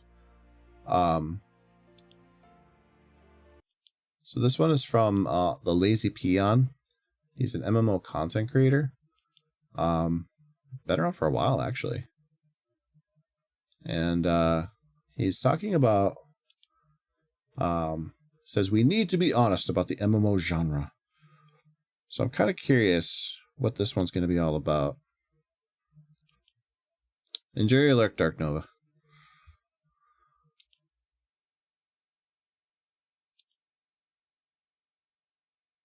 Oh, you're all good, man. You're all good. So, yeah, this one's basically just talking about like the big issue with the MMOs right now in terms of like how poor the entire genre is doing right now, and why a lot of the future games coming out just don't seem like they're gonna cause any more hype into the industry. I think, yeah, I think we're good for now on that. All right. Play? Are we not playing? Do we not know how to play? Are we not? There we go. YouTube, please. I think it's time that we're honest about the state of the MMO genre, especially Western MMOs, as 2025 has probably been one of the worst years ever for the genre. Like, just when you think it can't get any worse, it somehow does. But these past few months in particular have been brutal. We've had Amazon Game Studios shut down unexpectedly after the recent New World expansion, and as a result, the in-development Lord of the Rings MMO has also been cancelled. Project... I'm going to be honest, I am not really missing the Lord of the Rings MMO thing. I feel like there already is a Lord of the Rings online game, and I don't feel like Amazon would be the company that would deliver a good version of that. But New World, like finally finding a niche, like, and now it's gone, really sucks. I remember being pretty hyped for New World when it first came out, and just kind of putzing in it a little bit here and there when I could, but yeah, it just it felt like it was it felt like the design changed a lot during the initial creation when they were trying to figure out like what they wanted, and I feel like at this point, like they you know, they've finally like hammered out like here's what New World is, here's what people like. So to see it all kind of go away so quickly, yeah, it sucks. And then the other one, I don't know if he's going to mention here, Amazon took over the publishing rights for Blue Protocol, and here we are. No Blue Protocol. There's the Blue Protocol Star Residence or whatever that did get released. But I'm going to be honest, I was a lot more hyped for Blue Protocol, but it was still being made by Bandai. I don't know what this new one is, but I heard it's like a gacha game. So that kind of sucks. But yeah, very, very disappointing end to Blue Protocol. Ghost, the MMO by XWow and Riot dev Ghostcrawler, was recently cancelled after... Also, this one, I'm not shocked at either. Greg Street, Ghostcrawler.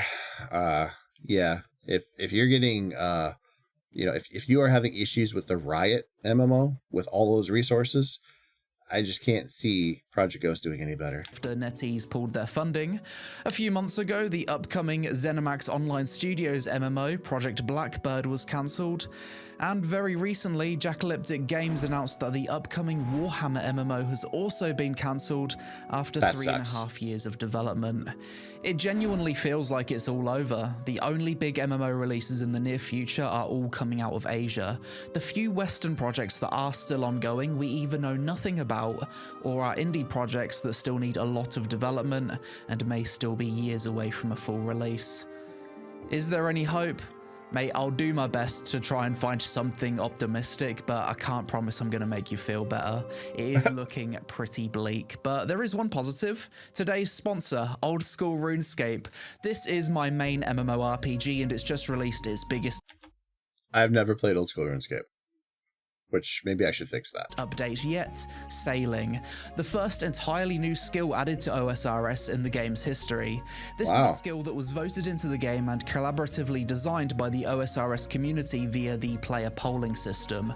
You'll be able to set sail upon the seas from existing ports on your very own ship that comes in different shapes and sizes as you level up. You'll be able to choose NPC crewmates or invite your friends to help crew your ship. The world's map has once again been expanded with this update, adding over 30 new islands. There'll be new sailing themed enemy types, different training methods to gain XP, and it's accessible to everyone, whether you're a brand new player, veteran Ironman, or a skiller. That's For me cool. though, I feel like the addition of sailing really just completes the world of Gielinor. Look how clean the new skills panel looks now, with 24 skills instead of 23. When you open the world map now, these vast ocean areas are places you can finally actually go to now. I absolutely love OSRS, and it's the perfect sponsor for this video because it has been one of the few massive success stories to come out of the MMO genre in the past decade. I've personally put thousands of hours into this game, and if someone was to ask me what current MMO will still be here 10 years from now, my first response would be old school RuneScape. So click the link in the description below to play OSRS and try out the new sailing skill now. So what's going on with Western MMOs? When people say the MMO genre is dying, what they're really talking about is MMOs from Western developers, as almost every year we do see big new releases from studios in Asian countries like Korea, China, or Japan. Why is this? I will say, I just saw the latest update from Chrono Odyssey, and it looks like they're making some pretty huge improvements. So I'm actually really excited to play the next beta they have, which, you know, not like I'm a Chrono Odyssey content creator or anything like that. But yeah, I mean, if I ever got an invite, absolutely, I'm going to check it out again. Because it does seem like they took a lot of the criticism to heart. So yeah, hopefully Chrono Odyssey could be that weird rough gem like New World was, where it doesn't seem like it would have been that great, but somehow kind of finds a path forward. Hopefully, you know, that it might be one of the more enduring ones. Well, the uncomfortable truth is that Asia can afford to make MMOs and the West simply cannot anymore. Let me explain. In places like California, Austin, London, or Berlin, the cost of developing a modern MMORPG is absolutely insane, mostly due to wages and the cost of living. If you want to hire a senior gameplay programmer in the US or Western Europe, you're often paying well into six figures before benefits, taxes, insurance, studio overheads. The whole thing starts to spiral, but in Korea, in China, even Japan, those same roles are dramatically cheaper, and when you zoom out, it means a full MMO can be built for a fraction of what it would cost in the West. A Western AAA MMO easily becomes a $100 to $200 million gamble, but an Asian MMO with the same scope might be made for 30 to 50 million. And here's the thing, when your development costs are lower, you don't need to be critically acclaimed to turn a profit. This is why we constantly see Asian MMOs popping up even when they don't set the world on fire critically. They don't need to. A 7 out of 10 bit grindy kind of pay to win MMO can still make money in Korea or China because the investment risk is lower. What was that? Cosmetics. How is it, like, this is what baffles me about Korean MMOs. How do you go, like, some of these are cool, some of these are like, what? I mean, they're all pretty fashionable, but like this black and gold one here, that's pretty fucking sick looking. I'm not gonna lie, that is pretty sick. You know, this one's not too bad either. Kind of got like that Lady Palantina vibe from Kid Icarus. You know, that like goddess vibe. That staff is cool with like that, you know, foot there, claw, whatever. This guy right here. He looks like a Mortal Kombat character. He looks like Johnny Cage just picked up a staff from a god. Like, the drip just doesn't make sense to me. And then this one is just like this girl here. She just looks like 8 different design elements got blended into one character.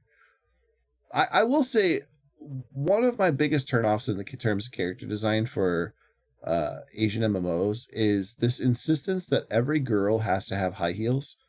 or like platform shoes of some type, that they can't just have normal ass shoes. And also that like all of the armor, like this is probably one of the most dressed female characters I've seen in an Asian MMO. Like, it is a full set of armor that actually covers her from head to toe.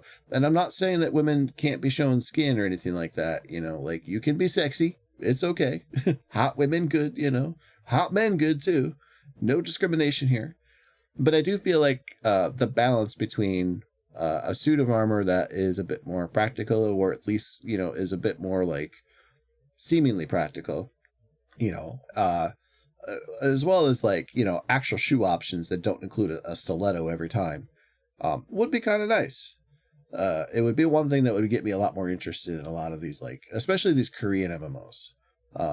You know, so just a personal gripe, but it just bothers me how like every character design I see from a lot of these Asian MMOs, you know, the woman is like guaranteed to be in fucking high heels. It was my biggest pet peeve with Stellar Blade, in terms of like character design. You know, everybody was talking about her outfits and everything, and I'm like, dude, just give her something where she's not in high heels. For God's sake. Like, literally, she's an android, and the android's like, you know what this girl needs? She needs to have basically, you know, weird ass feet. It's like, come on. Anyway, a little side rant there, but yeah. The player expectations But like, yeah, I mean, are different. there she. And the Try to like, damn it.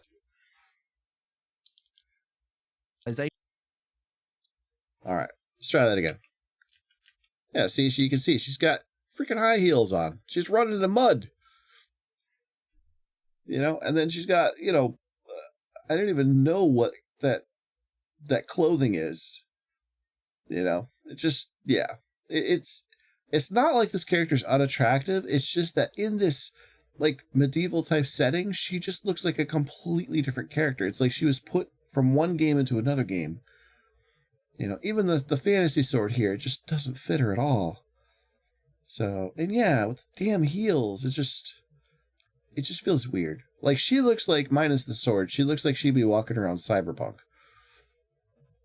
I don't know. It's just me, I guess. Culture heavily favors cosmetics, gachas, and... What was that? Go back. I guess? I'm sorry, that is... Whatever's going on there is terrible. Okay, and then we're back to weirdly mismatched girl.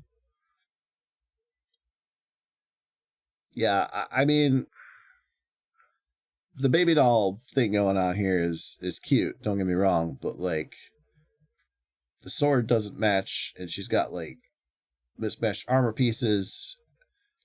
I don't know. It just it looks like Unreal Engine like asset flip type shit. And Wales. Some of these games double dip by launching on both PC and mobile too. Even if the PC version flops in the West, the mobile version can still print money in Asia. Oh, absolutely. Not Wuthering Waves. What's the one on Twitch that's getting really popular with the AI chatbot, like NPCs and stuff? That one's free. And like, minus the goofballness with the AI stuff, supposedly a pretty decent game. But there's been a whole bunch of these types of games that have been coming out. Yeah, they're absolutely going to print money. And completely cover the development costs. Look at that, that's pretty. In the West, studios need a massive genre-defining hit just to break even. If the game launches as merely okay, it's not seen as an acceptable outcome. It's seen as a failure. Okay, in the non-defensive pantheon, as somebody who has been paying attention to and even covered Pantheon for a while, Pantheon is a whole mess of problems that, like, yeah, like Pantheon at this point has been almost 2 decades in the making. And I mean, arguably, like, it's not worth it in terms of like the investment that has been put into this has not paid off at all. That said, they keep grinding away at it. Every little bit of the game, it just gets a little better over time.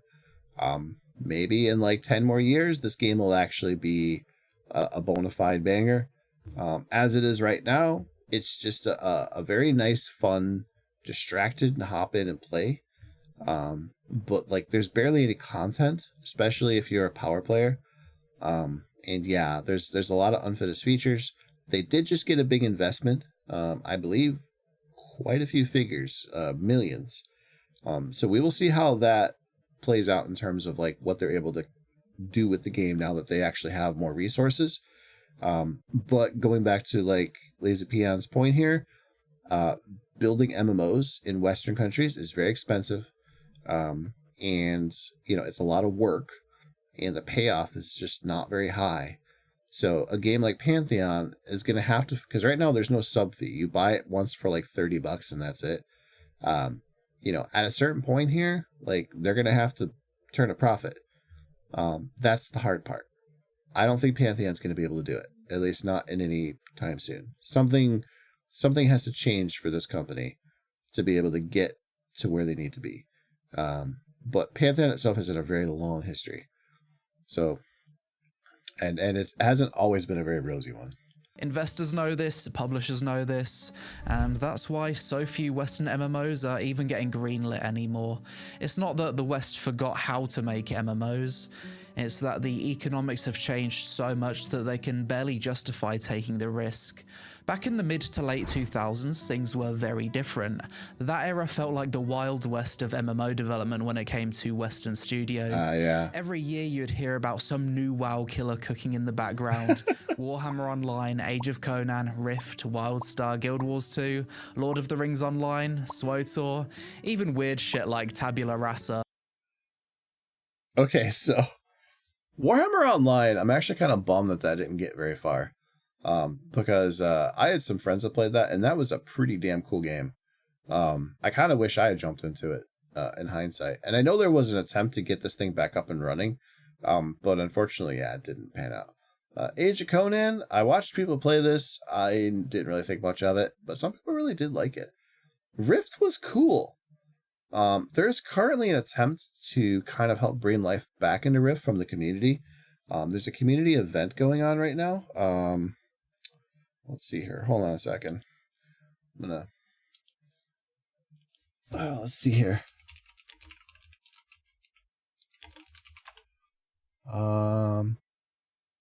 Yes. So Rift is currently organizing a fresh reroll event. So it's called the Riftwalkers Community. They're starting with a level cap of 50 and running smaller raids to bring back the challenge the game used to have. But yeah, Rift was cool.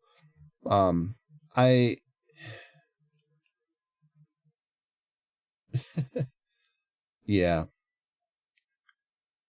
Yeah, Rift is basically in maintenance mode. Tryon went bankrupt in 2018. The game is currently owned by Gamigo or whatever. Rift was cool. I liked Rift a lot. I wish Rift had lasted better. I feel the same way about WildStar, which is not listed here. Oh wait, no, it is in the corner here. Whoa, that's the wrong one. I hit the blur. I want that one. Yeah, WildStar also. It's funny that like I believe Age of Conan is still around. I don't know actually. I'll have to look it up, but I know Rift is still around. It's funny because like while these are all considered failed MMOs, Guild Wars 2 is still around and does pretty well for itself. Arguably the same for Lord of the Rings Online. Star Wars: The Old Republic has been kind of fading away now for a while, but like there's still a ton of content. The game is still running. Like it's got its fans, you know. Tabula Rasa, that one kind of crashed and burned. I did remember playing this one. I kind of wish it had done better, but yeah, Tabula Rasa was kind of a mess. WildStar had and has, I believe, a lot of potential. It's a shame. If there's any game on this list where I'm just like, man, what could have been, WildStar would be it. WildStar was fucking cool. It had a problem, and that problem was that the designers who left WoW to make WildStar felt that the game needed to be even more oriented towards raiding and grouping, which is not where the MMO genre wanted to go player-wise. It's something WoW struggled with for a long time. Like, people want to be adventurers, And for some people, that means having a group to do things with, get the, basically, use like a fantasy setting as an example. You would go to the guild hall and there'd be a quest on the board, and you would take it to the guild receptionist, and then you would recruit the people to get the guild, from the guild, to be able to go do the quest, right? And then you'd go on your adventure with your friends or mercenaries or whatever, go do your quest, come back to the guild hall, get your reward, rinse, repeat, right? And then there's the other players who maybe they only have one friend, or maybe they have no friends, and they all want to go also and have adventures as well. That's the part of the game that WildStar kind of didn't have, So, as cool as it was, there was a lot of really cool things about WildStar. That was kind of the biggest thing, is that there wasn't that room for like the non-hardcore person. And because of that, along with like the marketing just kind of not being the greatest, really sealed its fate, and it launched a kind of a dud. So yeah, but Rift, I believe, and it's funny too, because we're talking about how building an MMO is super expensive. Literally, Rift and WildStar could be good MMOs that make lots of money. You know what I mean? Like, they're still here. They still work, just like how Guild Wars 2, Lord of the Rings Online, and Star Wars The Old Republic are still around making money. Rift and WildStars could absolutely be those. You just buy the assets, spin up the servers, and get some development going. Like, you don't have to rebuild the entire game. It's already freaking there. So, to me, it's just kind of baffling. Like, if I was a company looking to get into this genre, I have a graveyard of dead MMOs that I can pick up and put investment money into and hopefully get it going, versus starting from scratch and building it all out myself. Like New World just got canceled by Amazon. You're telling me that there's no other company that would at least put it in maintenance mode and keep the servers running? I just find that hard to believe. So, but yeah, I don't know. It's just kind of where we're at with It was this. a constant conveyor belt of big new Western MMORPGs because the genre was the hot investment at the time. Yep. Why? Everybody wanted a WoW killer. Blame World of Warcraft. Yep. The moment Blizzard proved you could make an MMO and have it pull in literal billions a year, every investor decided, yep, we want one of those. So money was flying everywhere, studios were hiring rapidly, and publishers were greenlighting anything with the letters MMO attached to it. Development costs were also significantly lower back then too. Budgets weren't tiny, but they were still manageable. Vanilla WoW reportedly cost somewhere in the range of 50 to 60 million to develop. Some sources even estimate up to $75 million, which was considered a monster budget at the time, but still nowhere near the $100 to $2 million range that you need today to build a Western AAA MMO at the same scale. Back then, you didn't need motion-captured cinematics, Spoiler cost $200 million. quest lines, high-fidelity assets, 4K texture pipelines, or decade-long pre-production cycles. A major MMO in 2007 could be made in that $40 to $60 million range or less and still be competitive. The technical bar was lower, the financial risk was lower, investor confidence was higher, and the audience was absolutely starved for anything resembling WoW, but slightly different. But that era is gone now. Games cost far more to make, expectations are way higher, audiences are more fragmented, and investors would rather make a cheap hero shooter or mobile gacha instead of gambling their future on a decade-long MMO project. Right. And to be honest, the reason for that is very simple, because for these people, they are just strictly there for the money. They're not there to build a fun, interesting universe, game, product, whatever. They don't care about that. All they care about is making as much fucking money as possible.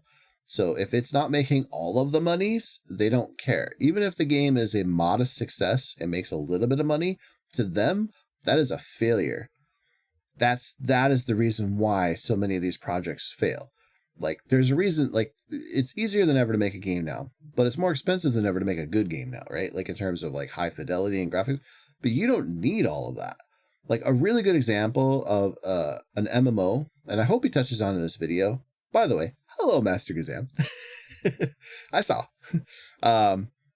Is Monsters and Memories, which is kind of like an EverQuest clone. but with like a more modern touch to it. And yeah, it hasn't required a crap load of money and a huge development team and quadruple A budgeting and all that kind of crap, right? It doesn't have CGI, trailers and, huge marketing budgets where you have like, what was the one for WoW where they had a taxi being split in half by like one of the swords, or like none of that, weird bullshit stunt stuff, right? So like, and it's doing fine. People are interested in it, and it has a community, and like people are like, hyped. Probably more hyped for like an old school MMO than I think a lot of other MMOs right now of like the Western variety type. So yeah, it's kind of interesting to see, like, whereas Pantheon has been struggling to fill the shoes of the EverQuest successor that it kind of wants to be, Monsters and Memories has been just trucking along, doing its thing. And if I had to look at the two and go, which one is being a better MMO for that, absolutely Monsters and Memories. And like, yeah, it's proving that, you don't need a massive budget and a huge dev team to crank out a product that people will pay for. But the problem is Monsters and Memories will not make the WoW money. And that's what these companies want, is they want, like, the reason why you have all of these chases for like all these live service games like Fortnite and Grand Theft Auto Online and World of Warcraft is that these games don't just print money, they print money for a really, really long time. And that's because they're constantly being fed with content to keep people addicted and paying more money for these games. And the reason why is there's twofold. There's two good reasons why. The first one is the obvious one, because more money, better. But the other one is one that nobody talks about anymore because people don't talk about like the earlier years of the gaming industry very much. So let's say that it's 1998 and you are a game developer / publisher, you're Electronic Arts or whatever. You have just spent the last 2 years and probably about a cool $1 million or $2 million to make your new fancy AAA game. And it's due for a Christmas release of 1998. And of course, there's a lot of games coming out at that time. So you have a lot of competition. You don't really have anything else because this is what your company's been cranking out as its big AAA game. If this game succeeds, you will make all of your money back, hopefully, and then some. And that's a success. Hooray. If it does not, then you have just basically forked over a lot of money for no profit for 2 years. Now, if you're a company like EA, you probably are putting out a few games that are doing pretty well on annual revenue. Like, for example, Madden, right? You figured out that people will buy a new sports game every year. Now you have a recurring revenue source. Just dump out the new one with a couple of changes and a roster update. You'll be good, right? Every couple of years, get a little fancier, revamp the graphics a bit. It's a winning formula. But let's say you're not EA. Let's say you're a smaller developer like Psygnosis or Core Design or Iguana, and you don't have multiple projects that you can, spread your risk out from, and you dump it all into one basket. This is your big holiday game. It's also your only holiday game. What ends up happening is if this game is not a financial success, your studio will close or be bought out. And so the risk versus reward for game making during the 70s, the 80s, the 90s, all the way into the 2000s was huge. You either had a relatively good source of income coming in every few years to keep the studio running, or you didn't.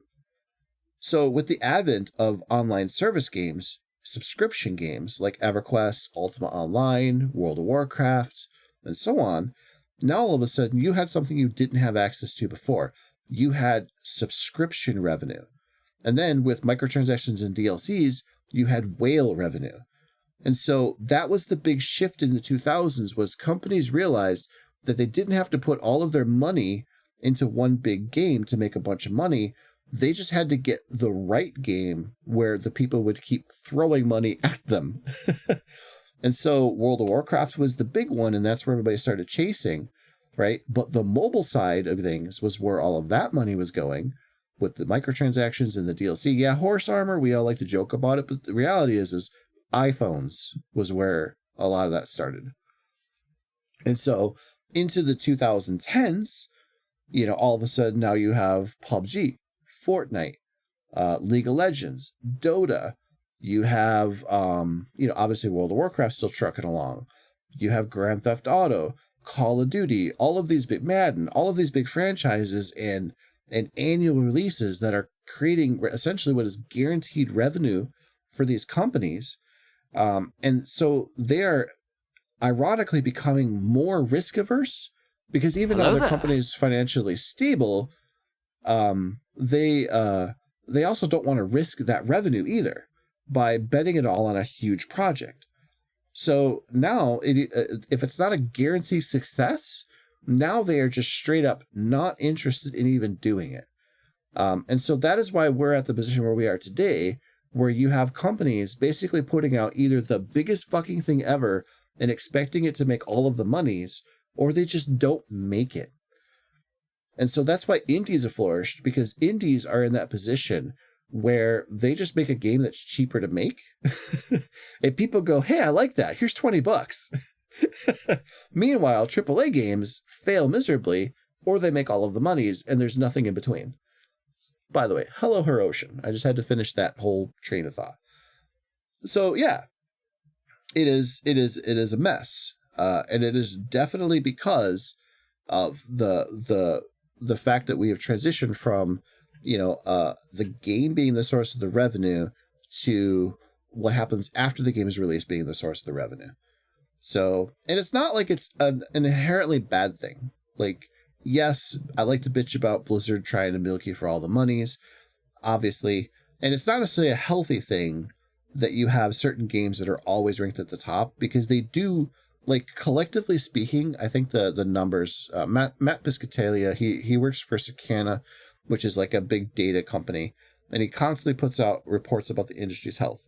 And a couple of months ago, he posted a thing about how, I think it was like Call of Duty, Fortnite, Roblox, and like one or two other games are like 90% of the industry's revenue.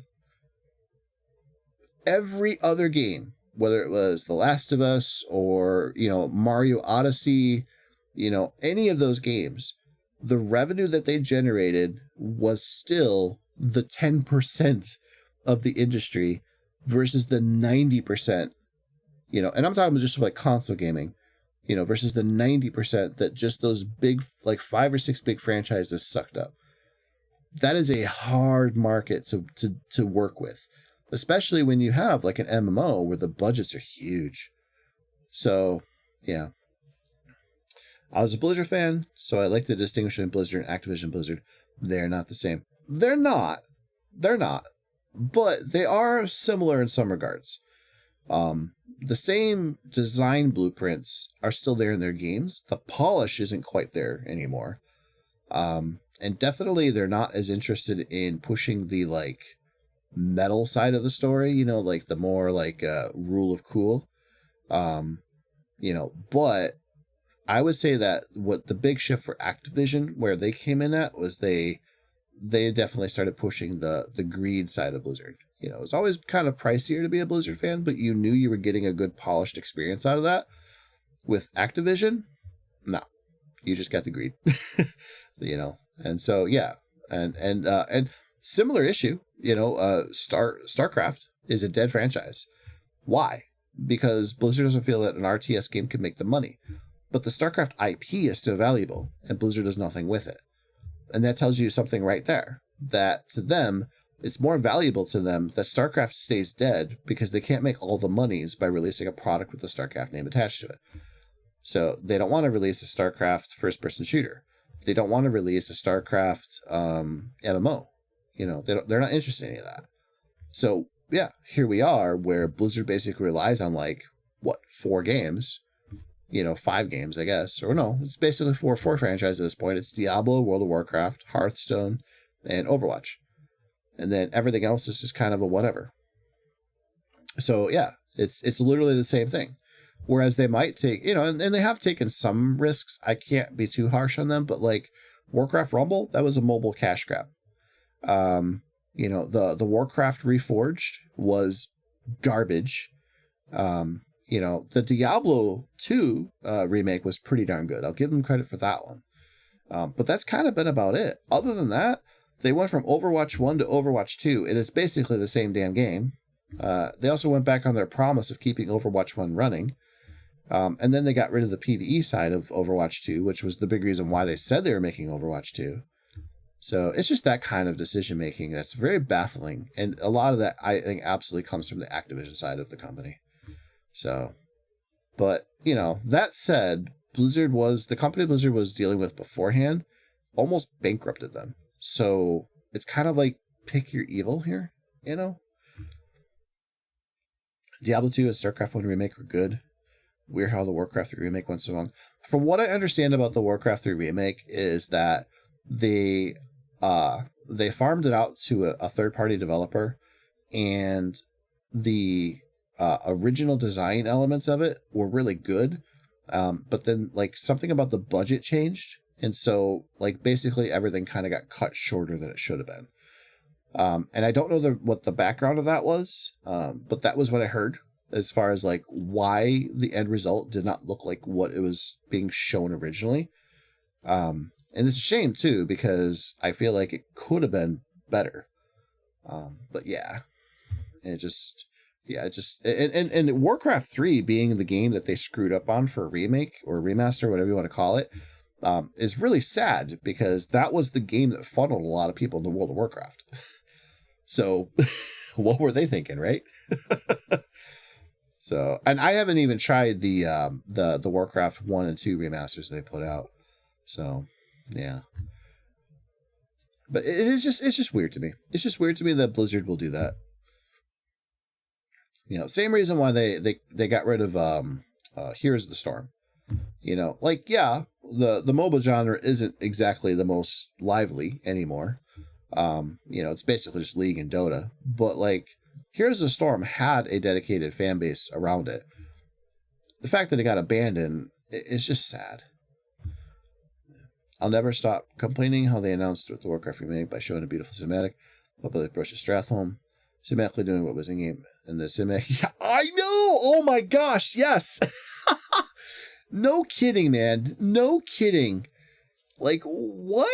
I was playing it and I'm like, I thought there was a cinematic. I had to go look it up because I'm like, no way. Yeah, I cannot believe they left that out. I cannot believe they left that out. Oh, it was so frustrating. Oh. I still like to go back and watch that too, because it's a cool cinematic. Yeah,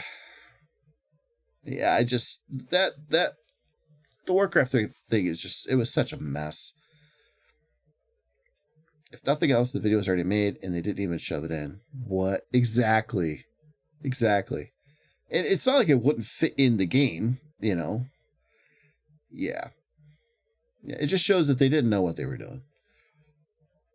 That was definitely something during the last couple of weeks I've been like playing WoW again, and that was something I definitely noticed where like there's a lot of jarring, like how did this get past the design committee? Who greenlit this kind of like vibes to some of these things? And it definitely it feels like the lack of direction sometimes. I don't know. It's hard to explain, but. Anyways, let's continue on. Fully so. Like from an investor point of view, you can understand this. But that's how we went from dozens of Western MMOs popping up every year to barely anything even making it past the concept phase today. So is there any hope? At this point, you're probably thinking, all right, Peon, this is all very depressing. Please tell me there's at least something to look forward to from the West. Yeah. And yes, there is some hope, and I pray this video doesn't age poorly, because with how things have been going recently, any one of these could be the next cancellation announcement. Guild Wars 3 is in development at ArenaNet. It's not officially announced.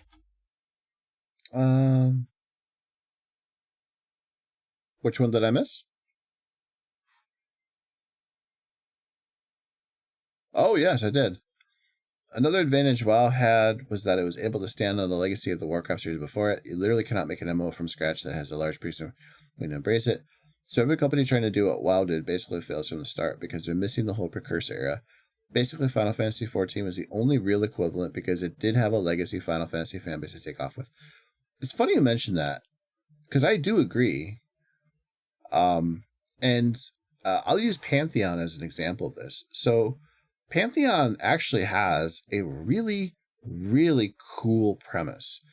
Basically, there is a planet called Terminus. And on that planet, basically, other civilizations from other planets get ripped from their planet and then teleported, or something essentially, to Terminus. And woe to whatever land masses were there before, because now all of a sudden they are flattened by this new piece of land. And with that land comes like a new race or whatever, right? So the story of Pantheon's planet, Terminus, has all of these different eras of, like, you know, the original race was like, I think, the humans. And then when the orcs were teleported to the planet, there was it created a whole war. And there's all this political intrigue and all that. There's a race in the game called the Dark Mer, which is literally like a hybrid of dark elves and mermaids. They had an ocean planet, and they were like a warrior race, and they were literally mermaids. And their ocean got scooped up and teleported and dumped into the ocean of Terminus. But the water of Terminus was toxic to them. So they're all basically drowning. They can't breathe in the water. And their goddess sacrifices her own flesh and blood to give them the ability to breathe. Unfortunately, it also gets rid of their tails. And they can't swim in the water like that anymore. They have legs, and now they have to live on land. So the race is kind of like a hybrid. They can be in the water, they can be in the land. But they have legs now. They can walk around like normal people. So think like Little Mermaid kind of, right? And there's an offshoot of them that rejected the goddess and what they did. They thought it was a betrayal of what they thought she was supposed to be all about. So there's like a dark faction that has, you know, basically stayed in the ocean. But the Dark Mer themselves have kind of like, you know, gone out and expanded the empire, type of thing. You know, that's a really cool, like, way to introduce a race to the game. A really cool idea for, like, a planet, a universe. None of this that I just told you, none of this is actually in the game. None. There isn't even like a little, like, talk to an NPC and there's a pop-up window that you can read any of this. That does not exist. Nothing. So it's like every character that you're playing, you know, you have, like, it's a dwarf, right? Okay, yeah, it's a fantasy race dwarf. Dwarfs and Pantheon are a little different because of how Terminus works. The orcs, same thing, they're different. The Dark Mer, the halflings, you know, the elves, the humans, all of them have like very different, like, origin stories than a typical fantasy story would have because of the way Terminus works. And the game doesn't tell you this.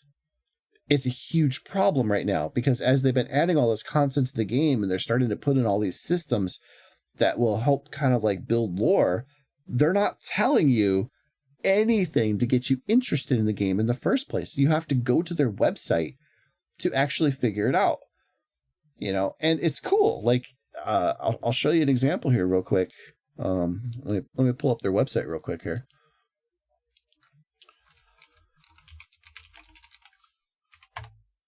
Like, they have all this concept art and everything. But yeah, if you go to the Pantheon website, they actually have a drop down here of the game, obviously, key features, all that kind of stuff, right? But if you click here, they have a thing about the world. And you see here, they have the Frail Age, Age of Chaos, Age of Seclusion. So like, let's say go to Age of Chaos. Look at this. It's a goddamn giant wall of text explaining everything about, like, the start of the game, the whole setting and everything. So, you know, King's Reach did not fare as well. The island has only the Roans as a natural defense, and while both the humans and elves made their hold around it and on it respectively, there was little choice but to meet Asuri's vast forces on the field of battle. Like, cool, right? None of that's in the game. No explanation of anything.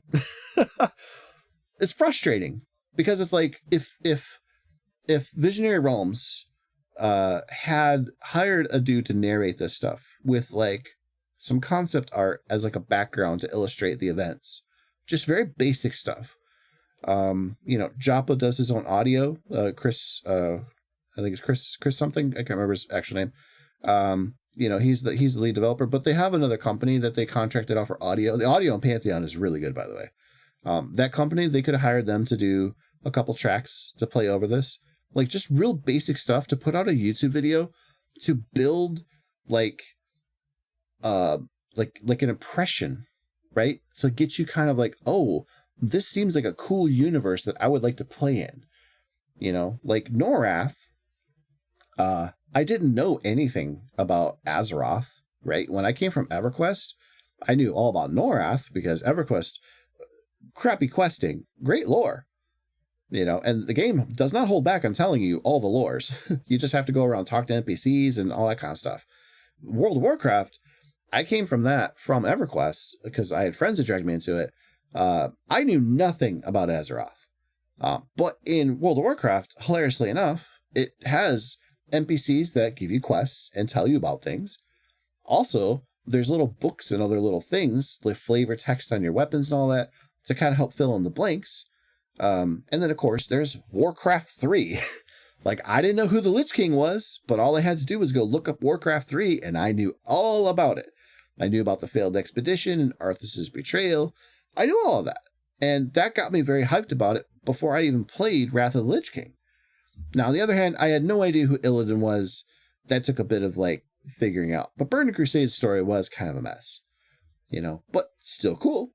And at least I knew that, like, the orcs came from this place. I knew that because I played the Horde. So, like, there was at least that attempt. But, yeah, Pantheon failed miserably at it. And it is a big reason why people are like Pantheon the game and not necessarily Pantheon the lore. And the lore would be a really good selling point to get people interested in the game. It's totally backwards. You can't have all of this and then not put it out there, to see. I mean, and that's just one part. Here's Age of Seclusion. Another giant-ass wall of text. Same thing with the races, all the races. Here's the Dark Myr. Boom. Look at that. Whole giant-ass wall of text. Also with some very cool concept art. Like, it just, yeah. It's crazy to me that all of this exists. You want to learn about the Dire Lord? Boom, look at that. With abilities and a walkthrough. So, yeah. Books and quests tell you bits, so even if you didn't play the games earlier, you still get enough. Exactly. Even just like when I was in like Stratholme or Scholomance, there would be a book on the table, of some ruined inn, and I would click on it and I would read it and I'd be like, oh, cool. I did not know this was a thing, Granted, I wasn't the biggest lore nerd, never really have been. But like, I do kind of want to know what the heck is going on, and so yeah, like what was the fate of Scholomance? Well, you do the quests, you learn about the Barav family or whatever, how they kind of got crazy, and then the Cult of the Dam happened, and you learn how basically it became like a den of the undead. It's cool, right? You don't learn that right off the bat. You learn it through questing in the Plaguelands, and then eventually doing the dungeon itself. It all builds towards that. And then when you defeat the dungeon, you do all the quests, you get the resolution to all those quests, and then you're like, oh, that's the whole story. Nothing like that exists in Pantheon. And that's a huge problem. So, yeah. If you want to keep people, if you want to attract people and then keep them in your game, the story has to matter to a point. Even World of Warcraft, for all of its pop culture crap, for all of its like, it doesn't really matter. It always knows how to sell you that lore. Like one of the coolest, in my opinion, one of the coolest cinematics that World of Warcraft has ever done is the Warlords of Draenor cinematic. Like, that is a awesome cinematic. But even cooler than that one is the one that is the story of Gul'dan and the clan he was from. It's just a great, well done story. Or even better, Jaina with the Song of the Sea or whatever it was. You know, super awesome. All of those little like painted visionary things that they do, they're super cool. Those get me hyped for the game. You know, that big cinematic they just did for The War Within, where, you know, Thrall shows up and, you know, talks to Sad Anduin. Like, it looks amazing. And he's like, but that sword. I just want to point out, War Within is now basically done. Nothing about the sword was in that fucking that was in that cinematic is in the goddamn expansion. But it didn't matter, because you're like, holy shit, that's a big sword. And you're instantly intrigued. And that just doesn't exist for something like Pantheon. So it's like, it's a huge problem. You know, Ashes of Creation, the same fucking issue. Ashes of Creation looks really cool. I'm not a fan of it being like more of a PvP focused MMO. I feel like that was a big issue with New World as well. MMOs need to be PvE with PvP on the side, not the other way around. But like, there is a really cool story, you know, setting, whatever, to Ashes of Creation, but you wouldn't fucking know it because it's never really put out there for you. Again, you have to go to the website. You have to watch the clips, like that kind of thing. It's never like, you know, even watching people play the game, you don't really get a sense of like any of the lore.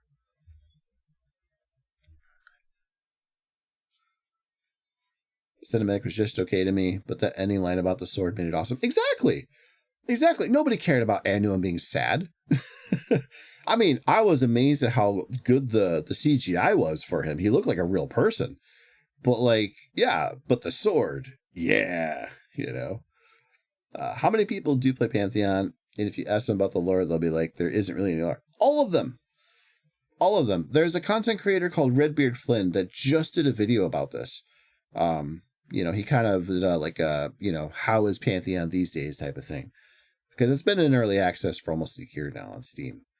And yeah, it's an issue that is so glaring at this point that I think more than adding actual content to the game, they need to put the lore more front and center.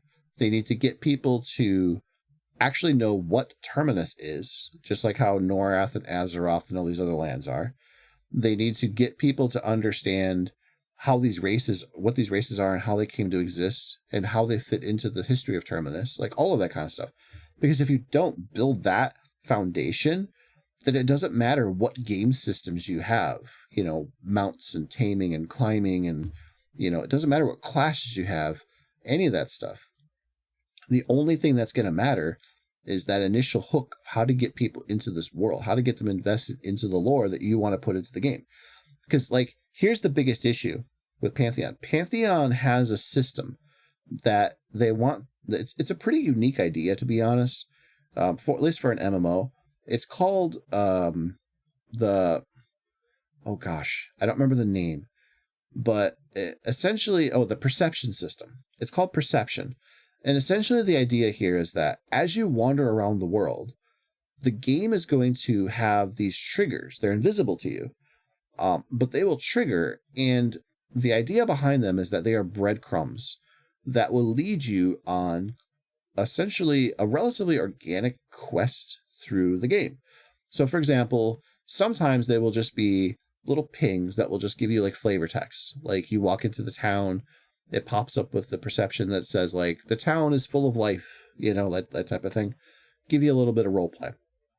Other times you might be holding a quest item in your bags that you looted, and you don't know it's a quest item. It just seemed like a random item.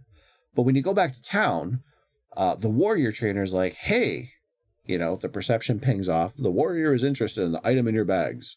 And then you would go to the warrior trainer, and then there would be a text that would only be available because that perception triggered. And then you would talk to the warrior and the warrior trainer, and he'd be like, oh, I see you have this item in your bags. I'm very interested in this item. You give him the item, And then he's like, oh, hey, this item looks like an ancient relic that my ancestor had that could have unlocked warrior secrets, right? And I need you to go to blah, blah, blah. And then you go to the next spot. And then there's another perception thing that triggers, and so on and so forth. And the idea basically was like, you would stumble upon these in the world as you played. And they would be, instead of having giant exclamation points over people's heads to tell you that they have a quest, it would help you feel like more immersed in the world, and it would be more organic to go from like one NPC to another, right? So also rewarding exploration. So pretty cool, right? But you don't get all of that if you don't have a foundation of lore to pull people in to be interested in that perception system. So it's essentially, you got to have the foundations. If you don't, then it doesn't matter what system you build. Nobody will care. The skin texture in this cinematic was needlessly good, very noticeable, well done, but also actually necessary, right? and the funny thing about it was like, I remember people were debating if it was like live action and then Thrall was just CGI added into the video, and then people were like, oh no, it's actually just CGI, like the whole thing. Like, it was super well done.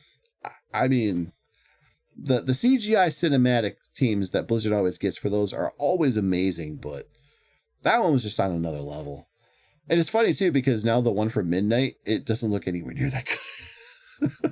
So I don't know. Of course, the cinematic for Midnight also is like halfway. It feels like you're joining a story when it's almost done. I'm not really sure what's going on there. Anyways, Guild Wars 3 was confirmed to be in development during NCSoft shareholder meeting in 2024. However, ArenaNet has stated their primary focus remains on the ongoing development of Guild Wars 2, including its next expansion. Yeah, Guild Wars 2 is still making them money. My sister's boyfriend is really Nash creation and helped a bit. To me, it was just another WoW, except somewhat harder and dying has more consequence. And crafting really matters, but otherwise didn't feel like I was in a significantly new different game. And that's kind of the problem with Ashes of Creation, is that like the sandboxy nature of the game, it's very dependent on all of the systems that they are planning actually being in the game to do, and then having the community be large enough to make those systems matter, because a lot of it is building like a town and then a city and then like having a guild running it and then the trade and commerce, and then all of that's supposed to feed into the PvP system, so that you have guilds raiding guilds and things like that. There's all of these underlying systems, and a lot of that just isn't in the game. So, and then of course with no lore to tie it all together, it's just, here's a world, go play, which isn't always a bad thing. But people do like to have a sense of like direction. Why am I here? What am I doing?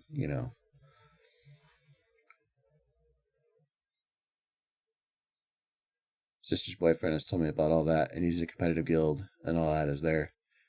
Is it? Because I will admit, it's been a few months since I've paid attention to Ashes of Creation. Most of the information I got about how it actually played was through watching Pirate Software play it. And then of course I watched like the dev streams and stuff. I didn't want to pay the $150 or whatever it was to get into the alpha. I know it's coming to Steam as early access. I don't know how much it'll cost. If it's cheap enough, I'll give it a shot. But I'm not spending $100 to alpha test a game. Sorry. I'd have to be very, very into the game to do that. He's told me stories of all sorts of raids and PvP and political things going on. Well, that's cool. I want to see that in games. Like, I would love to see, I would love to see an MMO that emulates, like a human society more. Like, if that makes sense. Like, we always like to see stories from like Dungeons and Dragons and stuff of like the not just going to a dungeon and killing a monster, but all of like the intrigue. You go to the inn for a drink and you sit in the corner and you're minding your own business and you get to overhear other people talking about something and you get to pick up info, right? Things like that, right? Or maybe the local merchant guild is run by a corrupt guy, and just all of that kind of like people running a society type of thing. It's very organic feeling when you do it like that. And it's hard to capture it in a game, you know. So that's why everybody prefers to do the WoW thing where it's just a theme park, you know. Everything's very laid out for you what you have to do. Almost overwhelmingly so, ironically. Whereas like a sandbox, the idea is you build all these systems and that you let the players make the game. And that's harder to sell. Yeah, exactly. For me, it's not for me. And a part of it is because like with Ashes of Creation, there's such an emphasis on PvP that I'm not sure how healthy that will be for the server in the long run. I would like to see more emphasis on PvE in the sense of like to foster cooperation and not just competition. Like a healthy mix of both would be good. But again, you know, you have to build a large enough community to make any of that matter. It was the same problem New World had, you know, because like if it's all PvP, then the only people left are people who PvP, and that's a small community. They're a loud community, but they're a small community. But if you have a better mix of PvE, you can pull in the casuals, so to speak, the ones who aren't so hardcore. They could build that economy of people who like to craft, people who like to trade, you know, people who like to, you know, go do questing and kill monsters and go explore. All the other things you need in an MMO. But that's just my take. Yet, but hiring listings and internal documents have all but confirmed it. ArenaNet has a proven track record, Guild Wars is a beloved IP, and if it gets to a full release, I'd personally expect it to have a high chance of success. Yes. Considering both Guild Wars 1 and 2 were both successful games, critically and financially. The Riot MMO is... I also want to point out that it's funny this video is coming out because, and this was 2 days ago this video came out, because Guild Wars just announced that they are going and doing a remaster, not a remake, but a remaster of Guild Wars 1, which I'm actually kind of interested in. I would love to check it out. Still alive, it went through a major reboot, the scope was reduced, and a lot of the team was reshuffled, but Yep. Riot hasn't cancelled it. Riot Games doesn't work on things forever for no reason, so clearly there's still some internal belief in this project. And then there's a surprising one. Very recent news, Hytale is back. Riot... Okay, before I hightail, just want to say about the Riot MMO. I think that there's a huge potential in a League of Legends MMO. I'm glad that Riot's not giving up on it, but the fact that they've been so quiet about it for the last couple of years is concerning. I would like them to be a little bit more like peeling back the curtain a little bit, just because I feel like right now would be a great time to kind of like dingle that bait a little bit for people. You know, hey, yeah, we are working on this still. So maybe show off a cinematic or something, you know? It just gave the rights back to Hypixel Studios, and development has resumed under the original team. This was a project that was announced as cancelled earlier this year, so it's quite a nice surprise to see it resurrected again. We have Ashes of Creation, which recently announced it's coming to Steam Early Access on December 12th. Oh, that's soon? This announcement was met with quite a bit of backlash for a number of reasons, and it's a topic that deserves its own video. And I do worry it's going to get negative Steam reviews, with most testers fearing it's too early for early access. But at least this one is actually playable. The gameplay itself is really solid, but it's got a ways to go until it's a complete experience. Then you've got a few smaller scale MMO lights as well as indie projects. For a full list on all of these MMOs, both indie and AAA, as well as some fully released under the radar MMOs, check out my 2 recent videos, every upcoming MMORPG 2025 and beyond, as well as indie MMO devs in 2025 are insane. If you can't find hope in these videos or the current MMOs, then that brings us to the next question. What would it take for MMOs to make a big comeback? Honestly, it's going to take a few things. Number 1, a monetization model that isn't pay to win, but still prints money. This is the biggest thing that needs to change if MMOs are ever going to make a comeback. For the past decade, monetization has basically been split into 2 extremes. Western MMOs, cosmetics, optional subs, small battle passes. Eastern MMOs, gachas, power boosts, power selling, progression shortcuts, and everything in between. Neither side has fully cracked the non-pay-to-win but massively profitable formula. Until recently, a new business model has started to emerge out of China: free-to-play, non-pay-to-win with cosmetic-only gacha and battle pass. For this to work, the games need to have extensive character cosmetic features, such as player housing with housing items, dyeable outfits, mount skins, animations, player effects. Basically create social features that allow players to flex cosmetics without selling power. If, and this is the key, that's a pretty impressive character customization, is good enough, this model absolutely prints money. Two perfect examples where wins meet. This game is basically a full single-player wuxia RPG with MMO elements sitting on top of that foundation, with players having the option to play the MMO mode or just enjoy the single-player mode. The game is zero pay to win, and it's just cosmetic gacha plus battle pass, and in the first month of its Chinese release, reportedly made over $90 million from both mobile and PC. Jesus. Sword of Justice Online. This is a mobile-first MMO, but it uses the same non-pay-to-win business model. Massively successful in China. Over 40 million players in the first month. Not so successful with its Western Steam release because we understandably don't like to see a hideous mobile UI when we launch a game via Steam. That is bad. Wild I found. World of Jade Dynasty, another new Chinese MMO that also uses the free-to-play, mostly cosmetic monetization model. There's a cosmetic dragon mount in the game that's sold for the equivalent of hundreds of thousands of premium gems acquired through gacha. When obtained, it triggers Holy a server-wide special event, and community posts joke about it being the million RMB mount. Apparently, on average, it can cost over 100k USD to obtain, and is a purely cosmetic flex item tied to absurd spend. Oh my god! I'm genuinely. Are you kidding me? And people are complaining about the $90 auction mount in WoW. 100 grand. Oh, wow. Like, my brain is breaking. Why? Why? Like, you would have, like, 100 grand has to be, like, nothing to you. Just imagine, like, I can't even. 100 grand for me would be life changing. I mean, like, I couldn't retire on it or nothing. Absolutely not. But, like, that's a lot of damn money. I couldn't imagine spending 100 grand on, like, a mount in a video game.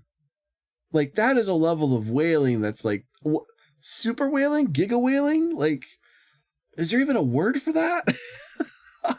That is insane. I'm sorry. I just, wow. Okay. I have a moment. That is, Jesus. For the past decade, mobile games have absolutely printed cash from a tiny percentage of players that they refer to as whales, who account for the majority of spending on these games. It seems like the new monetization meta, in China at least, is to give whales the opportunity to spend big money on these flex cosmetic items instead of buying actual power. Although I think we're still early in seeing this model adopted in other regions, these games at least prove something incredibly important. You don't need pay to win if your cosmetic and fashion game is strong enough. MMO players love cosmetics if you give them good transmog, a proper dye system, player housing with furniture, mount skins, weapon skins, outfit collections, emotes, dances, gestures, seasonal battle pass cosmetics. Okay. They will spend a stupid amount of money without ever breaking the integrity of the game, at least to a certain extent. If you... Okay, counterpoint to that. Beavis and Butthead running around in Call of Duty is fucking stupid. Like, I'm sorry, but like, there's a point where like, you know, Fortnite. I think we've all just kind of accepted that Fortnite is just going to be weird like that, you know. But like, when you have like it's so jarring to me that you would have like Michelangelo with a, you know, assault rifle shooting Godzilla. You know, like it sounds like a fever dream, right? You know, like that kind of customization in a game is just a bit much. It's just cosmetic, but it's stupid. But I also feel like cosmetic is cool. Don't get me wrong, and getting rid of pay to win, perfectly cool with that. But if you only have, or the majority of the good stuff is only pay, and you don't get a lot by actually just playing the game to look cool, if it's skewed towards the store too much, I feel like that's a detriment. I feel like you should be able to play the game and not spend money and still feel like you can achieve some cool looking shit without like bending over backwards for it. But if like most of the stuff you're getting in the game is just plain Jane type of stuff with like maybe a sprinkling of like more pain in the ass grindy, still kind of cool cosmetics, but then like for $10 your buddy's like, I have the flaming sword of God, and the suit of armor to match it, and it's like it looks amazing at like level 2. I mean, that's silly, and I don't think that should be a thing either. There needs to be a balance. Let's see what you say here, Masochism. This year I've played and streamed a lot of Torm Online, which is now a 10-year-old mobile game. Its revenue model is basically paying for conveniences and cosmetic gacha, and, while it's 10 years old and still going, story keeps advancing and all. Recently expanded and came to PC, so that model absolutely works. It does. It does. This is what I was saying earlier about like WildStar and Rift and stuff. Like there is a graveyard of MMOs that they could turn a profit if there was a developer interested in picking up the rights to them, turning the servers back on, maintaining the game, and then tossing out some new content for it. Like the groundwork is already done. The game was built. All the characters have been designed. All the world has been designed. Your job is just to, polish it, dust it off, polish it, and put it out there as a game. So, I mean, look at like a MapleStory. MapleStory's been around forever. Like there's a lot of MMOs out there that people have forgotten about. Like there was a great video actually. I don't have the time to do this tonight. This would be a really fun stream to do though. This guy a few months ago put out a video about how he basically revived a dead MMO by making videos about it and getting people interested, because he was making videos about exploring games that were basically dead. And he found an MMO that like nobody played anymore. Like there was barely anybody playing it. Yeah, okay. So you did see it. Yeah, it's a great video and it's a wonderful feel-good story. And I think he had like 2 or 3 video updates about it as well. I love that. That's a great, that's exactly what like we need is like, because people look at old stuff like retro stuff and all that. They look at it as like something to be discarded.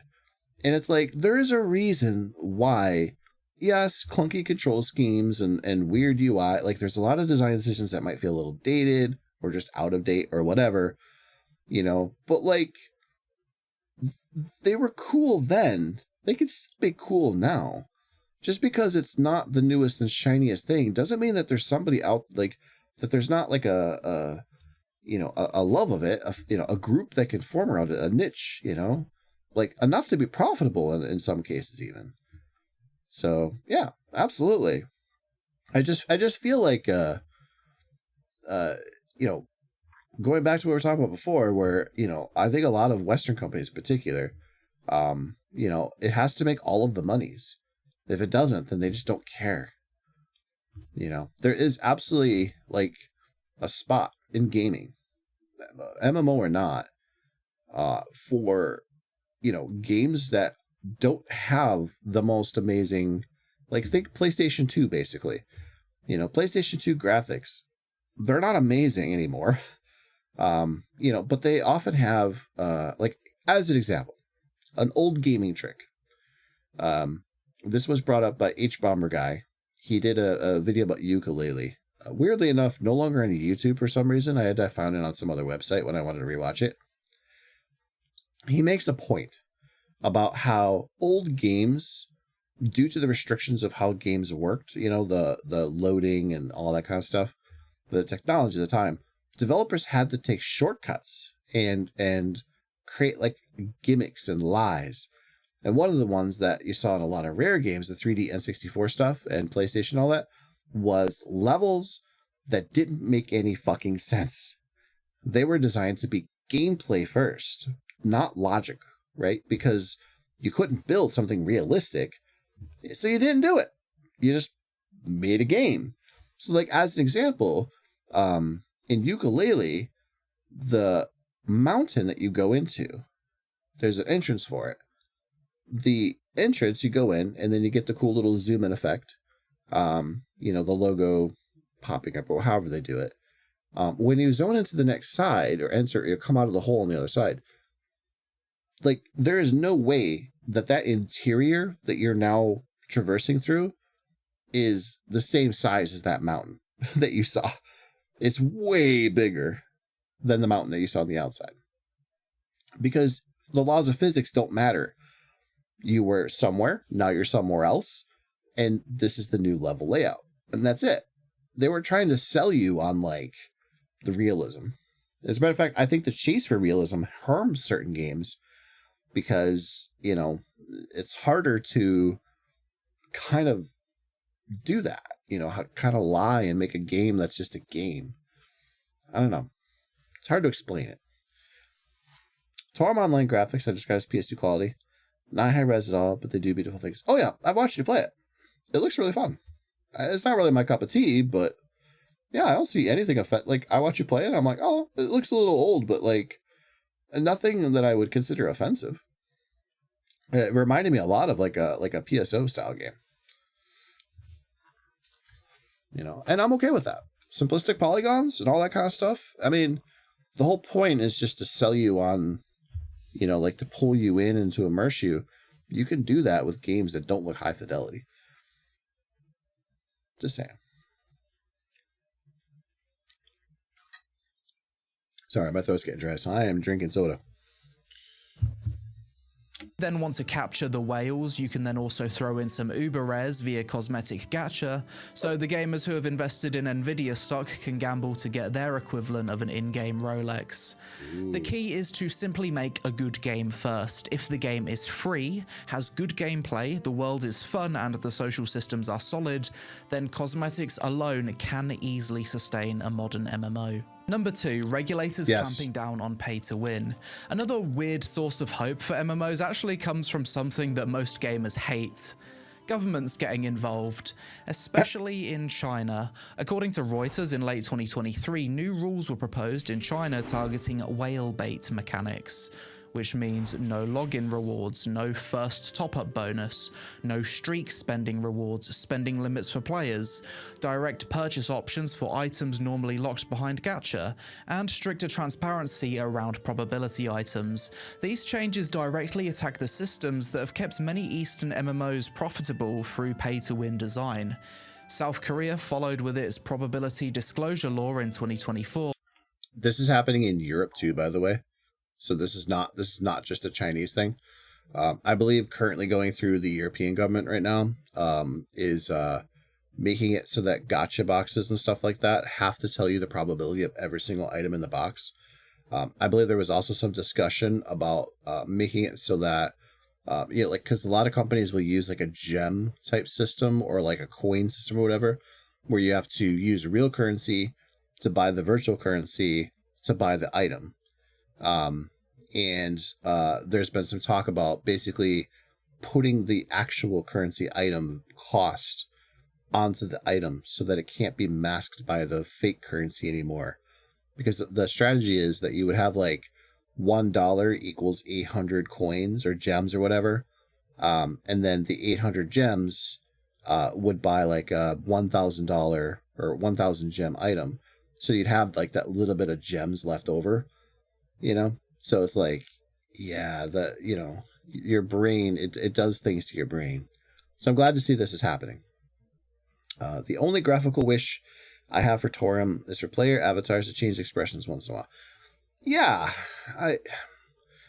this is why character customization is such a big thing, I think. You know, to be able to like have, you know,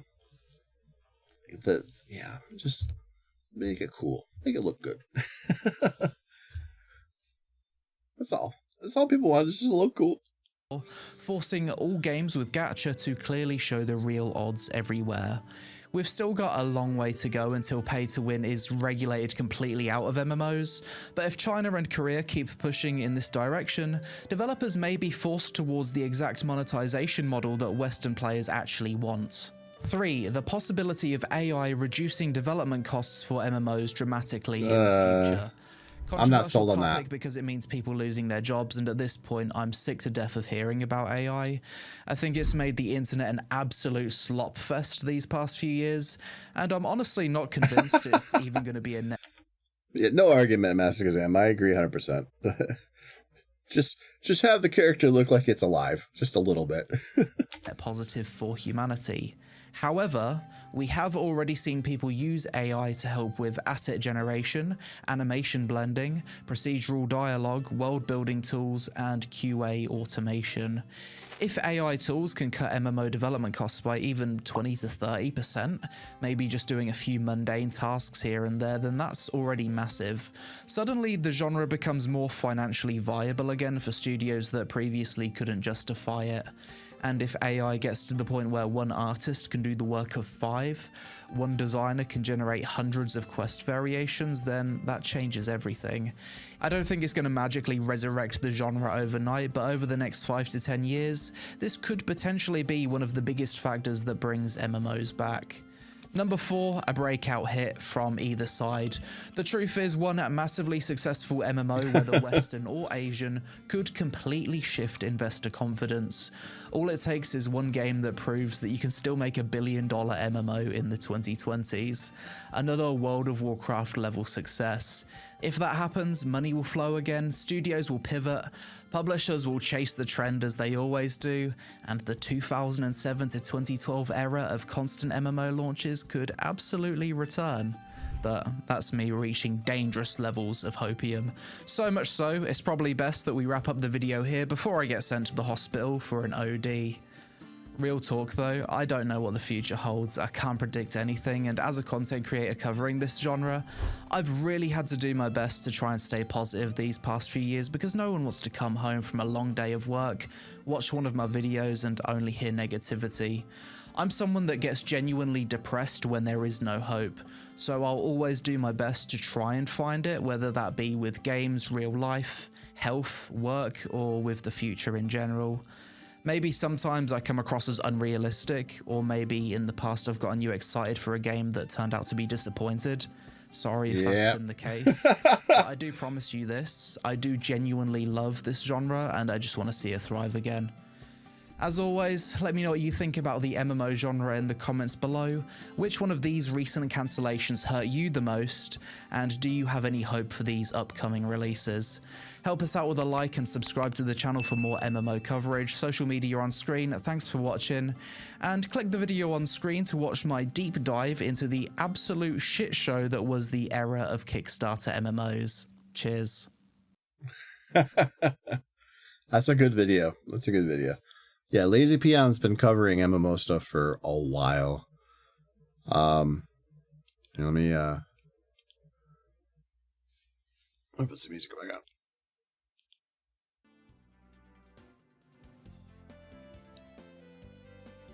All right. There we go.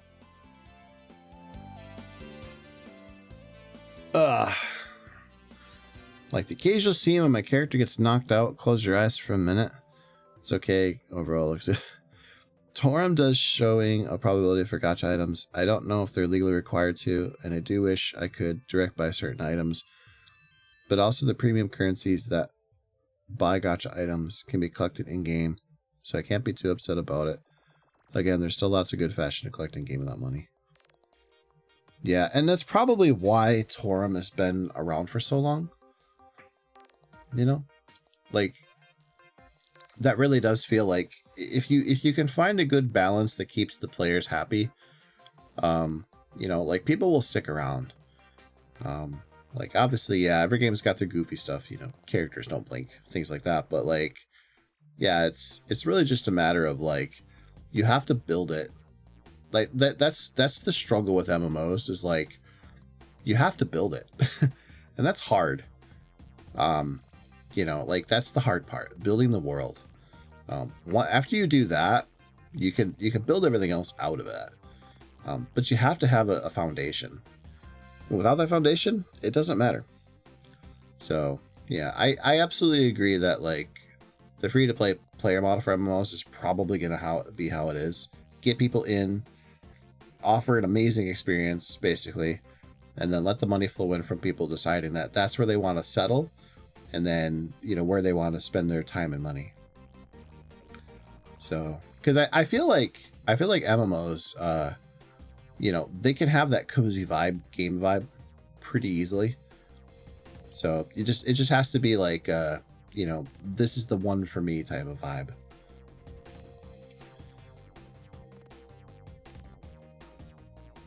I'm told the game used to be more populated, but it's still good and getting new people too. I've been in it long enough that I now help new players and they get excited. It's nice. Sorry, babe. Oh, that's okay. Like, absolutely. Like I feel like it's an okay thing, to like have that desire to play those kind of things. And yeah, I'm sure it used to be. Like I have played so many MMOs at this point that like I don't remember a lot of them, but I remember there was the Korean one with the guns. I played that one a lot. That one was pretty popular for its time. But yeah, I've played a bunch. One that I kind of missed was Terra Online. That one was pretty fun. That one had really cool art design. Do we have a... Was it still around, I wonder? No. Does it still exist? I thought Terra Online went offline. By the way, this had the hilariously, like, sexy characters. Wow, 11 years ago, Terra Online. Wait. Terra 2 was announced? When? Wait, what? No. What? Right? Of course you do. It was one of the best action MMORPGs ever released. This was arguably one of my favorite games of all time. It was beautiful. The combat was phenomenal. The class diversity was great. As a pay-to-play MMO, at least. After it went free-to-play, it definitely went downhill. Oh god, it went downhill. Some people's obsession with the with being a little perverse with Ellen's was definitely a little bit self-reporty. If you before the Lala fell from Final Fantasy, this game definitely had. Oh man, if you don't know anything about Terra, you have no idea how bad it was. Oh man, it was definitely a case of like, what the fuck were the developers thinking? You know what I mean? But overall, nevertheless, Terra was a phenomenal MMO that Bluehole, Krafton, everyone kind of dropped the ball with, and ultimately it shut down. Yeah. But as of the last 24 hours, an announcement has been made that is both game-changing, incredible for those of us that were fans of the game, and terrible for those of us that were admittedly fans of the game. Now, the reason I say that is because I happened upon this Reddit thread over on the Terra Online subreddit. Krafton greenlights Terra 2. Don't give me hope. Don't do this to me. They have one job. Do not ruin this. Every time the universe pushes me to the brink, it pulls me back. Krafton greenlights Terra 2. This right here could be the defining MMO of the 2030s, because I mean, let's be honest, I haven't read this yet, but I feel like that is when the game is gonna release. As long as this does not release onto mobile as well, I'm waiting for this, like, the shoe to drop on this MMO, I think this could be really, really good. One of Krafton's flagship titles, Terra, is officially in the early stages of a sequel's development. According to multiple sources, Krafton has established a new team under Bluehole Studios' R&D division specifically to develop Terra 2. 2. This group sits within the R&D division overseen by CEO Cho Do-in, and will be led by veteran developer Kang Sang-wook, who is known internally as Bluehole's first employee after the founding members. Kang Sang-wook began his career at NCSoft before if there was ever a red flag, Yeah. it would be the fact that NCSoft had anything at all to do with. All right, let me read this. I'll babble one more thing about it. It's definitely a passion project as well. I know that especially because of this, there's more to. When opening the game, title loading screen is Toram Online: Departure from Aruna. FYI, Toram is a sequel game from an earlier MMO, Aruna Online. It takes place in the world Aruna. Oh, that's cool. And I wondered for a long time why Departure from Aruna, and eventually concluded it was just emphasizing that the game was a sequel from Aruna before, but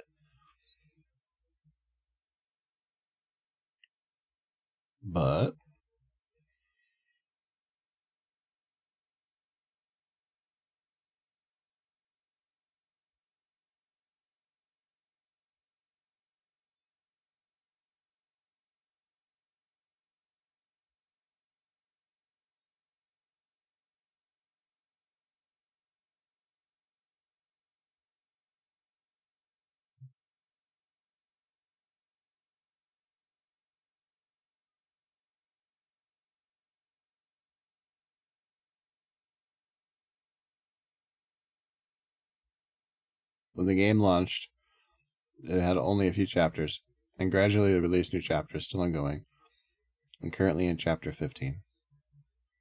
Oh, okay, cool.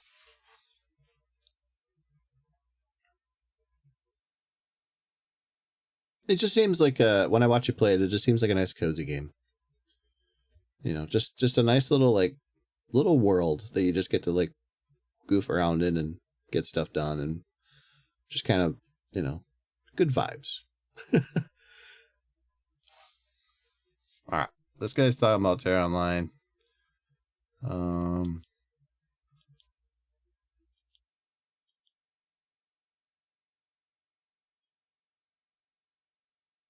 Wow.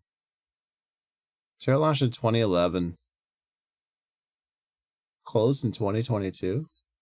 I know that it only the first couple of years it was a full-fledged MMO. And then it went to this gacha free-to-play thing.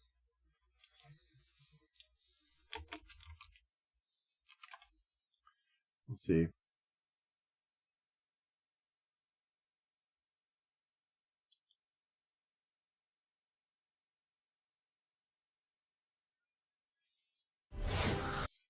Chapter 9, 2 years after its release. At the very end of Chapter 9, the story reveals where the name Toram comes from.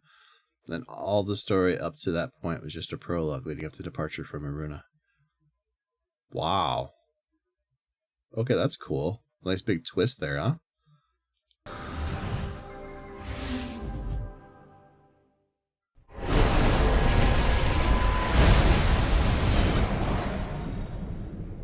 I haven't seen this in years, so I just wanted to get the nostalgia out of the way.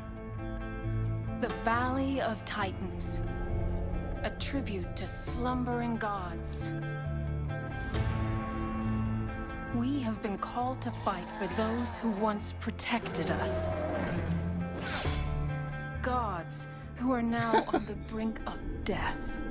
Of course. Most popular race. Our ancient roles have been reversed. And mortals must battle to keep the gods alive.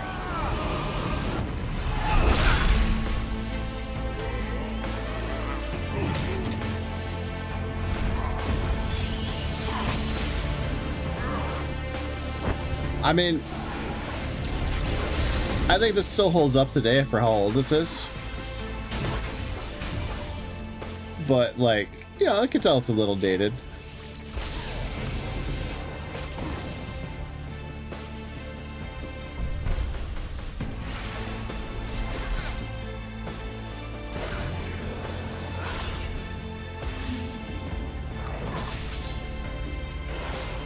So the game was released, and it would be years until they actually reveal what Toram was. When Teska was here, it'd be a long time for the shock to wear off.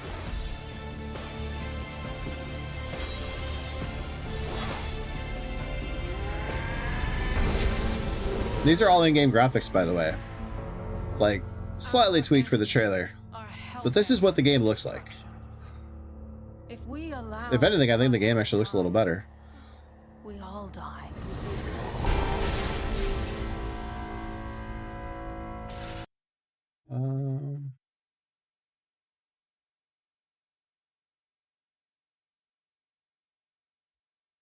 Yeah, wow. Yeah.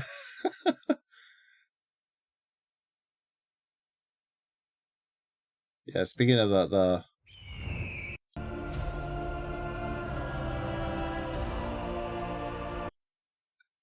like I said, FF14 has the Lalafell. Here you go. Sarah had their lolly race too. I forgot what the name of these characters were, but yeah. And they're adorable and they're feisty as fuck. And it's unfair that they get lumped into that design, but they're basically like the beast race of the game. So like here you can see like the little, sorry, the thumbnail keeps changing, the little bunny tail and the ears and stuff. There's a male version of this one, I swear, but there's also the you know, like they're like the demon race.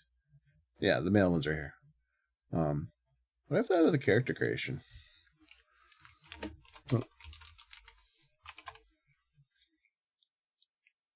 The real draw for this game was really just that you had like action combat. Like, I know it's not like a new thing now, but when Terra came out, there was really no other MMO that played like this. It had this really cool, like, you know, instead of tab targeting like a lot of MMOs do, or point, you know, just clicking on stuff, this one was just straight up action combat. Like, you played this like Devil May Cry. It was definitely unique for the time.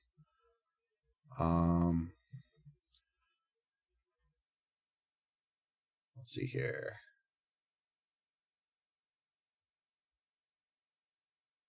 Where is... Oh, is the... Yeah, the Ellens. Where is... Yeah, that's the human female. Oh, here we go. Character creation guide. Hey, what's up everybody? My name is Akai, and this is Terra Online. The game's going to be officially launching in the 13 US years today, ago, man. So I thought Damn. I'd do a quick run through of the character creator, showing you all the different races and classes. Now the game runs on the Unreal Engine, so it's got a nice look to it, especially for an MMO. It's quite beautiful. Alright, so here's our different races. We have the humans, which have both male and female. The Costantic, which are, I guess... I always love this character create screen. But they have horns. Again, you have both male and female. One thing you'll notice right off the bat with this game is all female characters wear hardly anything. So that'll appeal to a lot of people, I suppose. It's not wrong. Next up, we have the Amon. This sort of demonic-looking race. We have our males and females here. The females, Oh, I remember that theme I song. think, are terrifying. Dun, dun, Next up are the dun, Pori, dun. which are like a beaver. Oh yeah, I man forgot about race. these guys. We have our Ellen, the little anime. Seriously. Seriously. Seriously. Emo style girls. Exactly. You're like, oh. Baraka. These rock-like people. Right there, you see the Unreal Engine signature texture pop in. I love how the Baraka race is just one dude. There is no female Baraka. It's just this guy. And finally, we have the High Elves. Again, both male and female, although the males look surprisingly like the females, just minus the tits. Alright, That's so elves. next, let's see, we'll take humans for now. No, let's do Stanek. Sexy. Like, I'm just, you know, Like, he was giving the ladies crap about, you know, every girl in the game is sexy. Like, every dude in the game is dripping, man. Look at that. You know? So, alright, here we go. Now, all races can play any class. There's no class race restrictions in the game. Some anime-esque shit in this game. Choose a guy. Let's go back. There we go. That's what I'm talking about.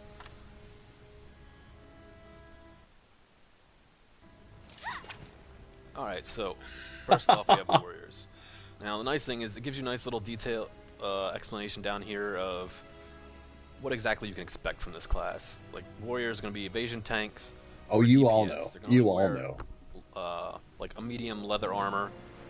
They're going to be your evasive tank. You know, you're not going to be tanking, spanking, taking direct hits. And it shows you, you know, a general idea of the skill required to play this class. So right here, the warriors are going to be a lot tougher for people to get into.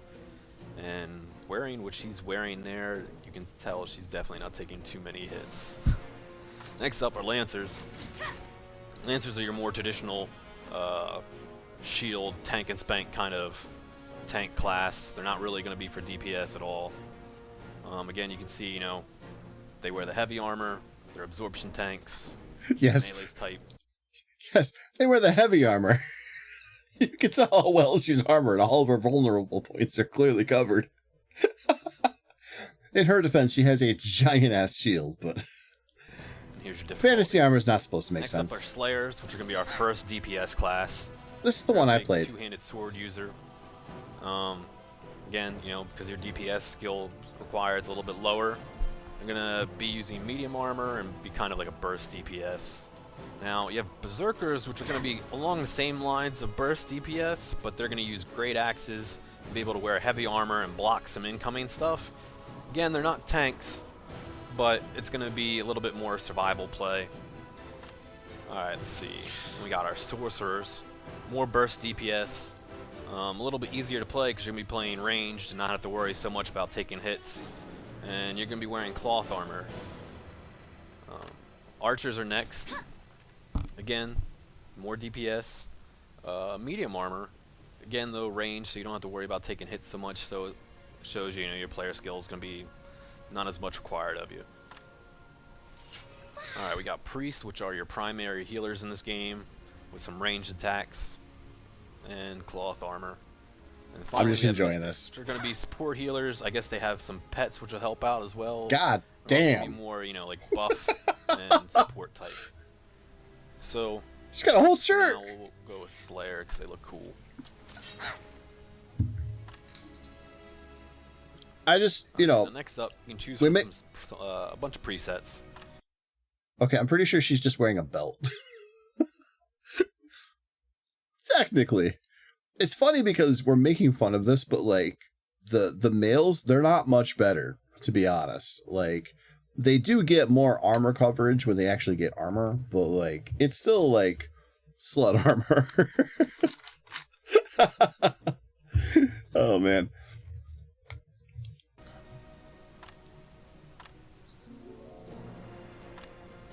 Let's see, we have features which looks like it's going to change.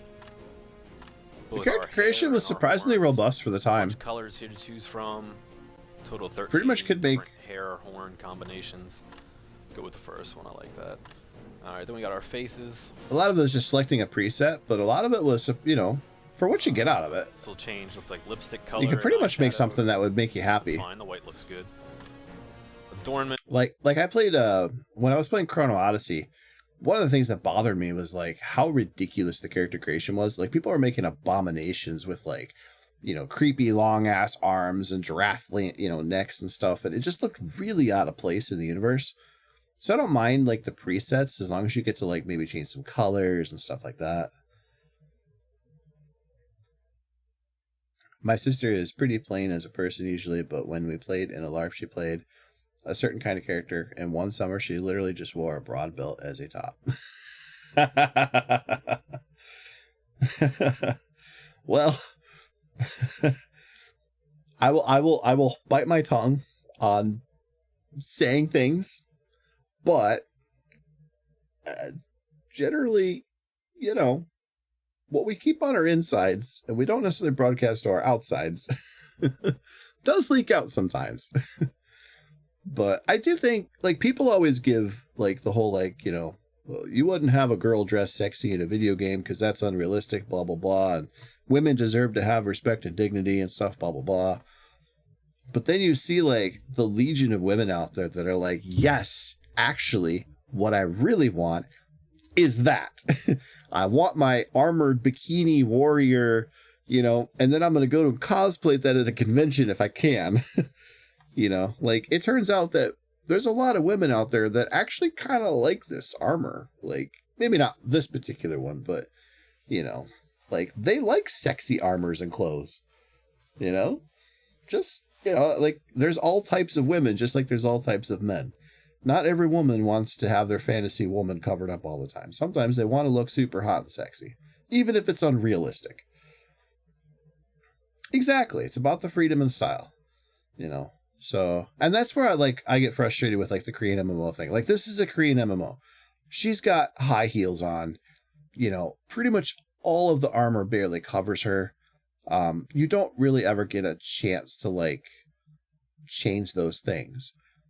So, you know, and even just, like, on a day-to-day basis, like, maybe today I want her to look like this.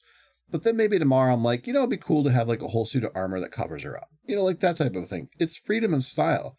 When you don't have that because they force certain things on you, you know, and it's like every Korean MMO at the very least, but many Asian MMOs, they give them the high heel boots. I just, So yeah, just, you know, but yeah, it's about the freedom and style. That's,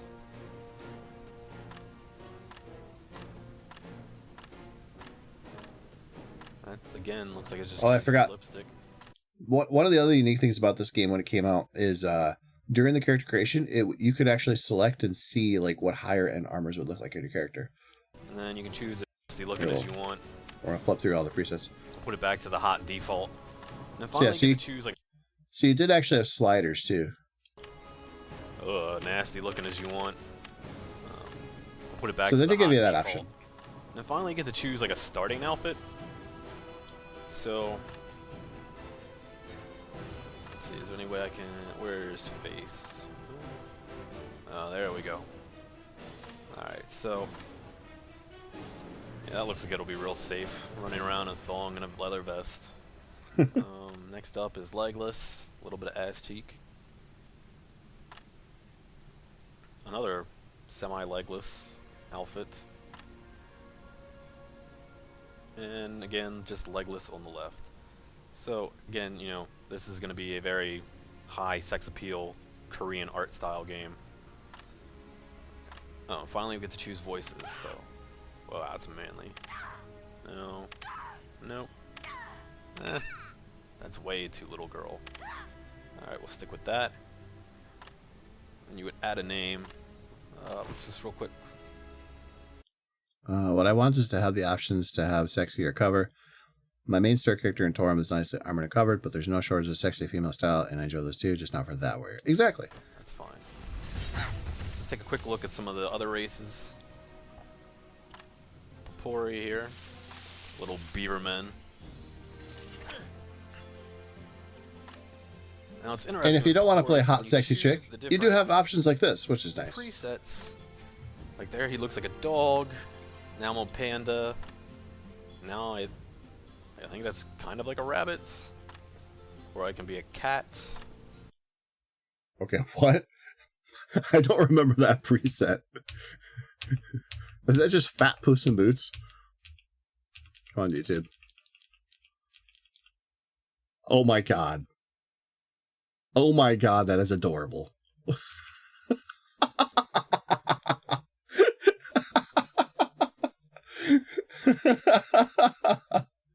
I'm sorry. That's just... oh man.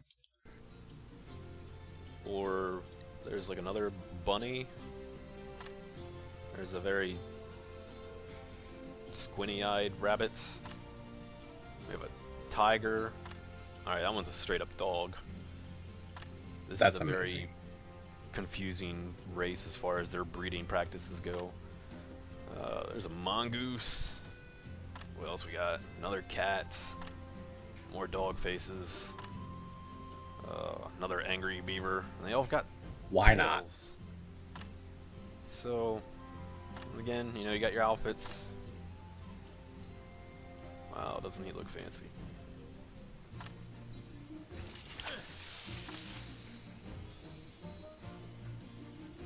Ellen are gonna be your little anime girls.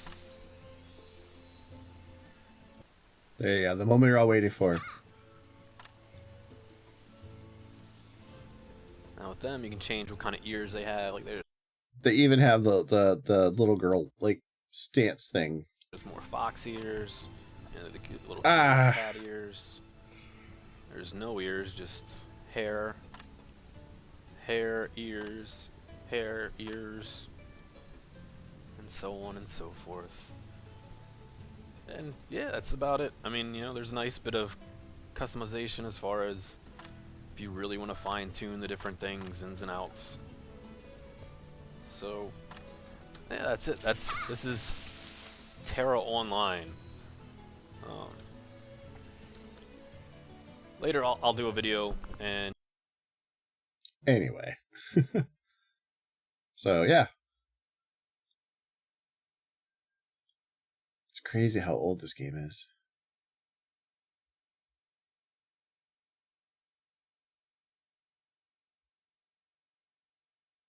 $14 years ago. Wow. Well, if this is actually getting a sequel, I'm genuinely excited about that. So, for some people, like their gateway drug was into this type of stuff was Ion. For me, it was Terra. I tried Ion, but I couldn't really get into it much. Terra for me was thing. I wish there was a way to Terra Combat. See if they have oh, here you go. This is from the closed beta test. No, I don't want to hear weird stuff here.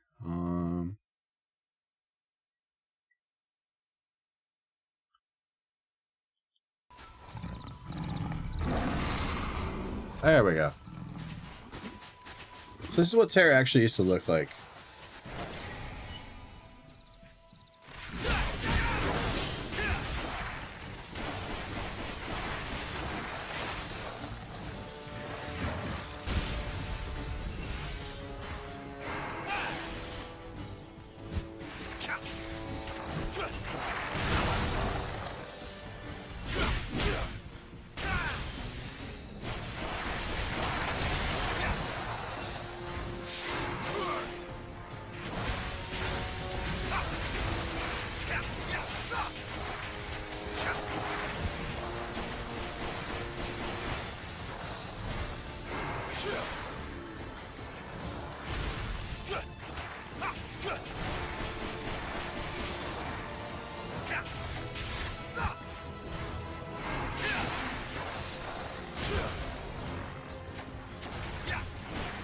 Oh man, this is making me so nostalgic right now.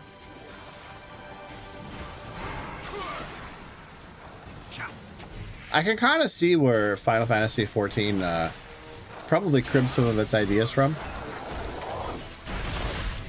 Like, this feels very Final Fantasy Online coded. But it played nothing like it.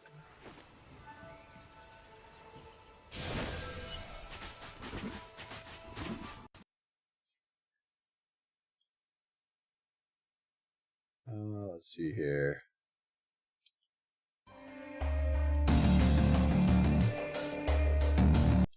Here we go. Not gonna have like. Oh. Yeah, we're not gonna do that. We'll just let the music play here. I don't want to deal with copyright bullshit. Yeah, the environment, the smoothness, the font, like for like the damage and stuff like that, was very similar. I mean, obviously both of them are very inspired by WoW, but like this feels like if Final Fantasy Online had more like an action-oriented combat system.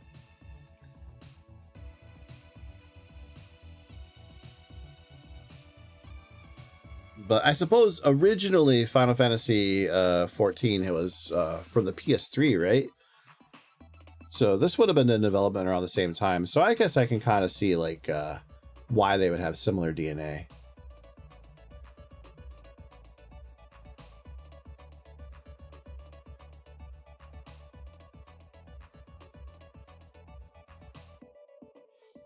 Oh, that was a short video.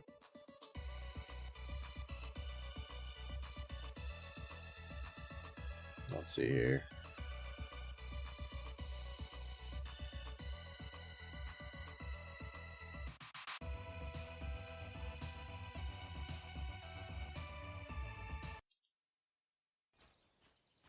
Oh, here we go.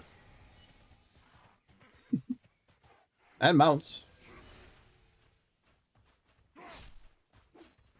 The one thing that I never liked about Final Fantasy 14 was that the zones are all like the world never feels seamless.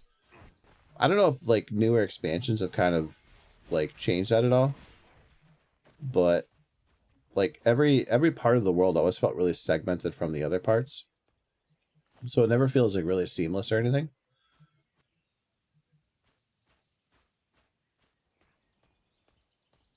When I first played FF14, one of the things I felt was that the main movement and combat control played almost as well. Yeah, and I do think that that's a big part of its appeal. Is that like it's very comfortable to jump between that and WoW. I mean, even though they are really different games, the base structure of them is pretty similar. So, I mean, this game doesn't really get too far away from that either. What is interesting is, and I will zip on the way here, right here, you could play this MMO with a controller. Like, yeah, you had your icons here and all that for like if you wanted to click additional things, but the action part of the game could all be played with the controller, which was very unusual for games. I think Final Fantasy 14 was the only other one that was doing that.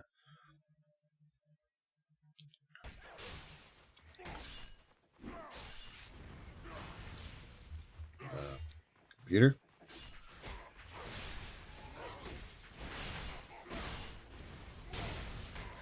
Why am I gone?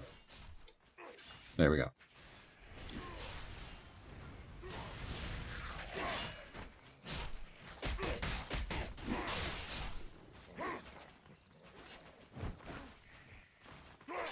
But this is also why I was saying earlier. I mean, here's an example of an MMO that's basically dead right now. But if this was resurrected with a company that wasn't just trying to like, you know, make a quick cash grab off of it, I mean, this game could do well. There's nothing terribly wrong with this game. It looks good. You know, it probably needs a bit of a polish to update it to like more modern stuff, but like you see the pop is pretty horrendous. But yeah. One of the things that was special about WoW and new, and I think still is how much of the game world is seamless from one to another. Loading screens only for isolated dungeons and between continents. Yeah, I coming from EverQuest, where like everything is its own. Never having to deal with loading screens beyond just like going into a dungeon or the initial load into the game for the very first time was like crazy to me. Especially because I started playing.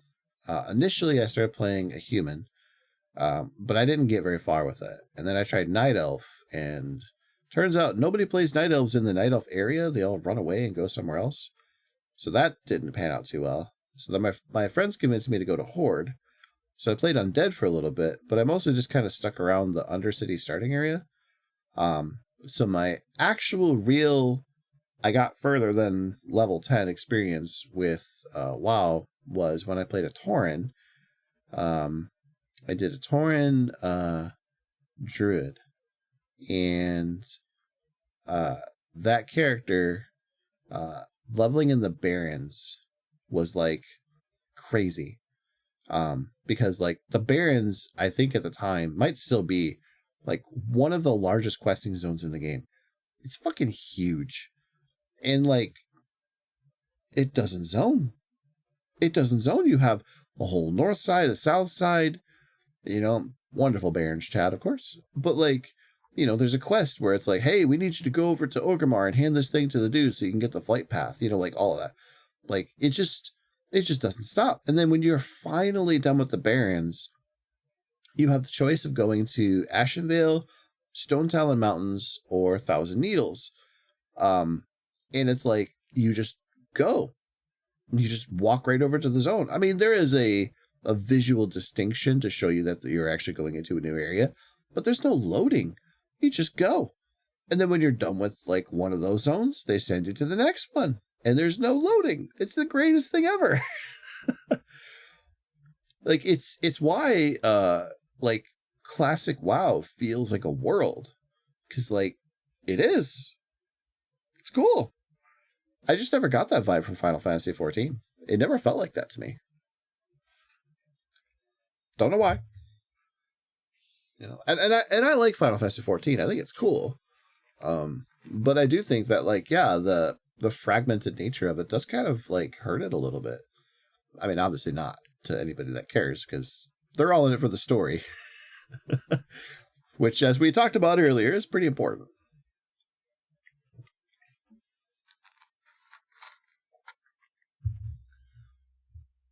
All right.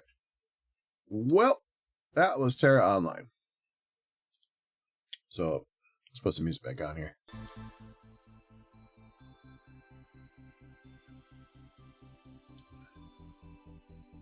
And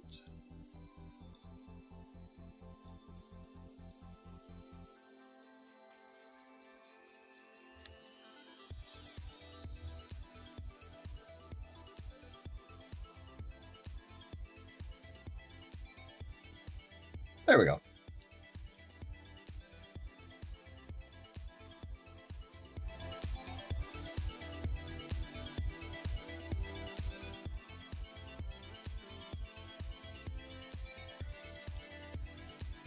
The one big weakness of Toram is that it's very, very zoned. Most fields are pretty small. So many loading screens. And I'm surprised it doesn't bug me since my main MMO experience as well. Well, it didn't bug me much when I played in EverQuest, because each zone kind of felt like its own little contained world. Like the original zone design for EverQuest is actually really good. Every zone feels like a little like place that, yeah, it's connected to somewhere else, but like a really good example would be like the Karanas. The Karanas is this massive plain system that's in the game, and it's huge. Like East Karana, West Karana, North Karana, and South Karana, it's all one big giant plain that is separated by just being in different zones. But like each of the Karanas feels like very distinct. And so, you know, when you're in like say North Karana, it feels like a whole universe. It feels like a Barrens. You know, like it just has that like, oh, there's a little bit of everything. There's nooks and crannies, things to explore. So when you do move from like one zone to the next, the only time it's ever really confusing where you feel like the zoning is kind of annoying is when you're zoning into like a new like dungeon or something, because the entrances always looked the same. So you would have to like figure out where to go. Well, I mean, like here, let me see if I can. It's really hard to find old videos of EverQuest.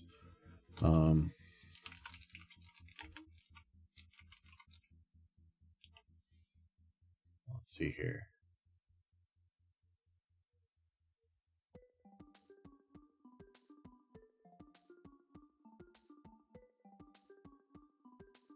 There's people with pictures.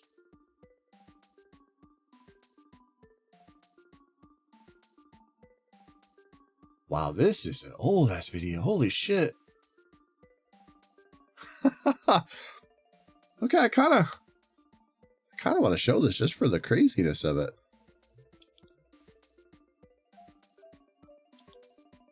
Let me let's back down into my little corner here.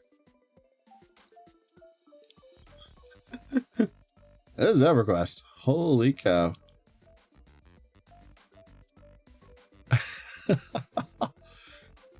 But yeah, this, I mean, like, you wouldn't think that this zone would be that interesting, because like it doesn't look very interesting. But like, he also has some of the settings turned down, but like, EverQuest always was really flat looking like this, the original vanilla. But plenty of space to you know, kite monsters around, do like your questing. He's killing a Griffon. The Griffons were really heavy.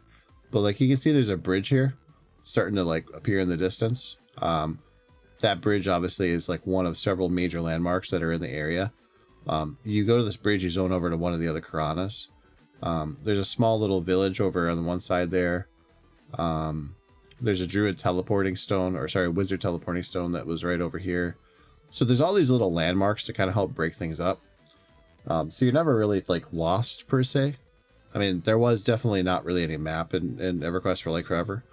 So if you really needed to know where something was, you did have to go reference it on like, I think it was called Alakazam, which is like WoW how it is for WoW.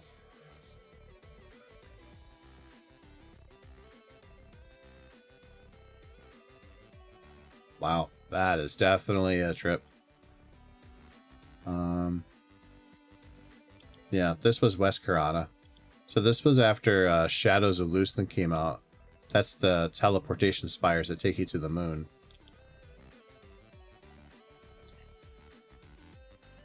Yeah, I still have those CDs. Yeah, I remember one expansion. I can't remember which one it was, but I have like 6 CDs for the install. It didn't even work. Ouch. I think by a certain point, the disc would just have the loader on it, and then you would just put the loader onto your system, and then it would just patch everything else. But this is how you load it. It would just pop up with a thing that said entering the new zone, but everything froze on your screen. So that's why they added the text, because people were thinking their computers were freezing up when they would zone. But this is how zoning worked in EverQuest. You'd hit that spot, and then boom, you're in the new spot. And you see how it looked completely different from what you were zoning into. Because this, remember this shape right here? That's what it was. It's still the same shape, but like the colors are all different. There's trees. It's raining. How funny, right? I love the water texture too.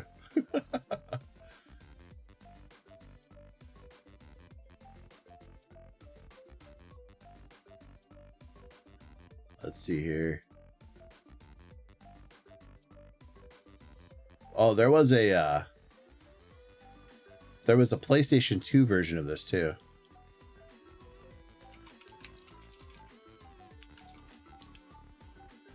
I always forgot about that.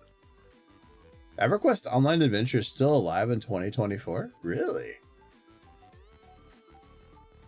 I'm not surprised that people are trying to keep the game going.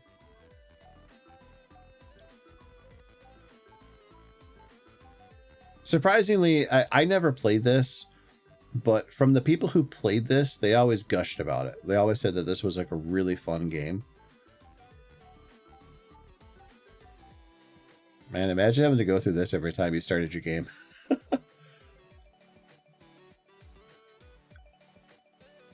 Here, let me,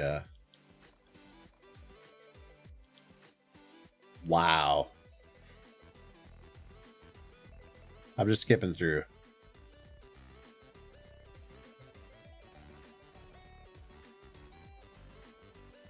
Welcome to Sandstorm.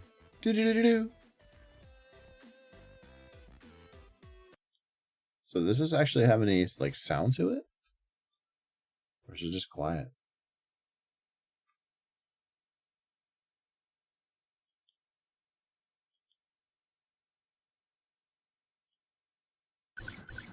Oh, there we go. There is sound.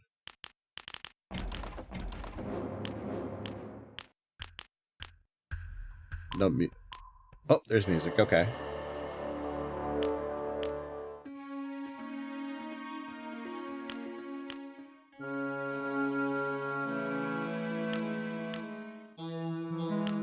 Oh, for each race, but he's zipping through it so fast and he's just not keeping up. Alright.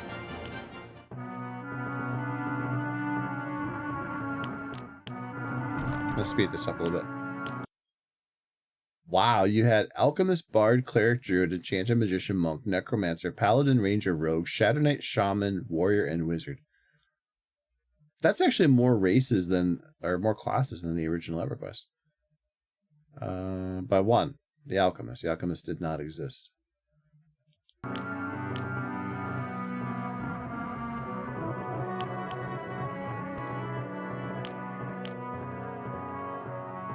Yeah, for you'd put points into stats. So it's pretty similar to EverQuest so far, just PlayStation 2 like ified.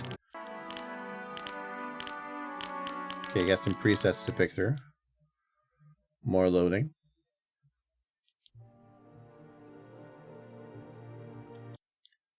Welcome to Kinos. By the way, this is Sony EQ backwards. This is the western home of the humans and the newly crowned king, Antonius Bale II.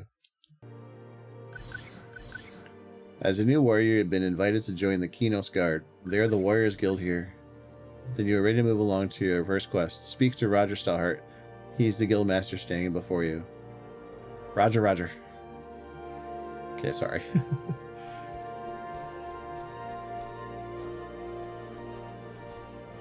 Wow, this is surprisingly high quality.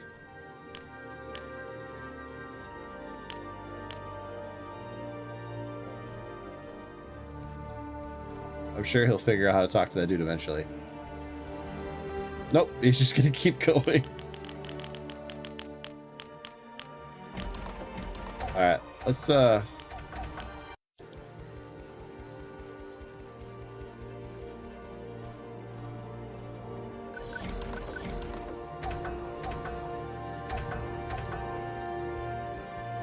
This is crazy. This dude's playing this in 2025.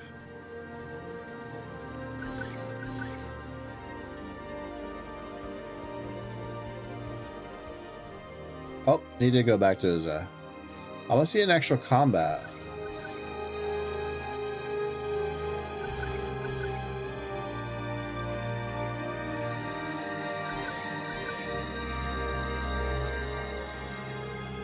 Oh, here we go.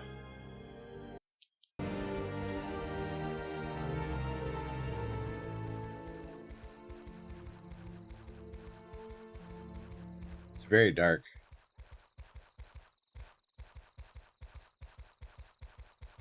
This is back when a lot of these games tried to have like immersive night times. You couldn't see shit unless you had like a light source with you. Which isn't like a terrible idea, but it sucks if you don't know this. Because then you just run around in the dark and you don't know what's going on.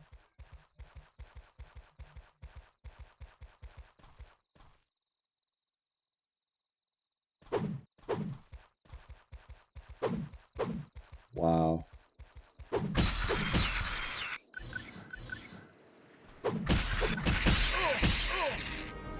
Large rat, can't you see I'm busy right now?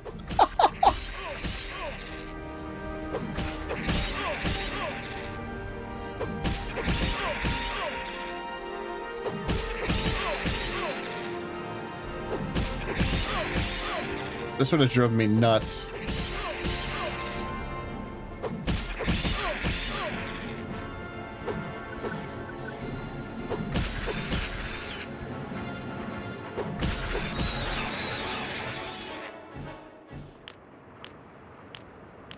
But I suppose back then this was probably really impressive.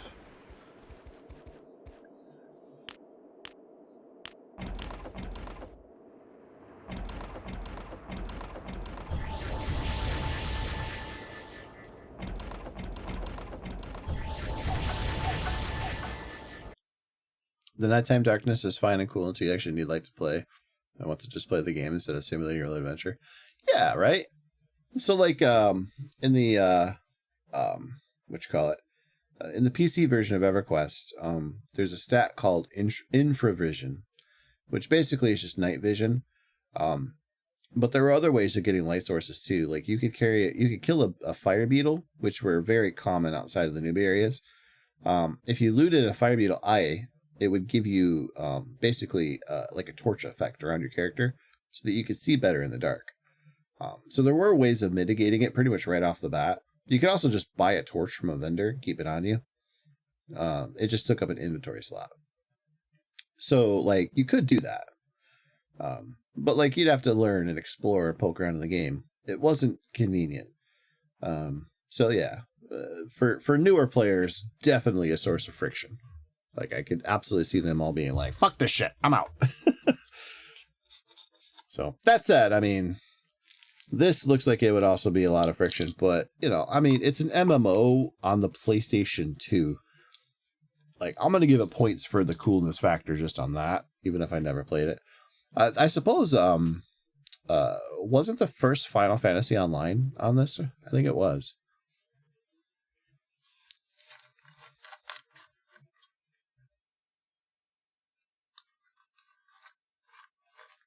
I kind of want to look at that.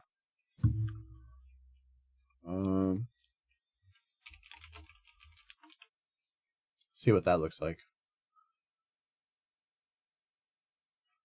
Final Fantasy XI.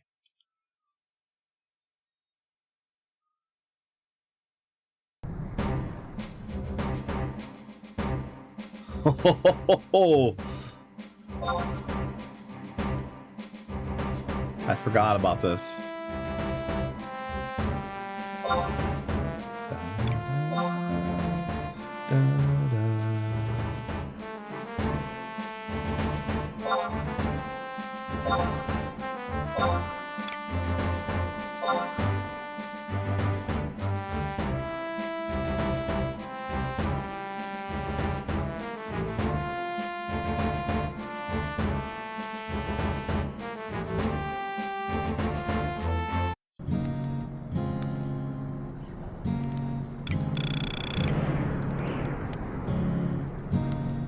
Wow.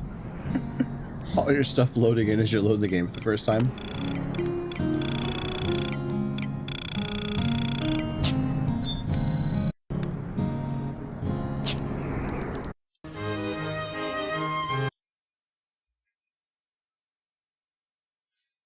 If I was making a serious game, then I'd like to have Hard Darkness like that and first just stats coded, yeah.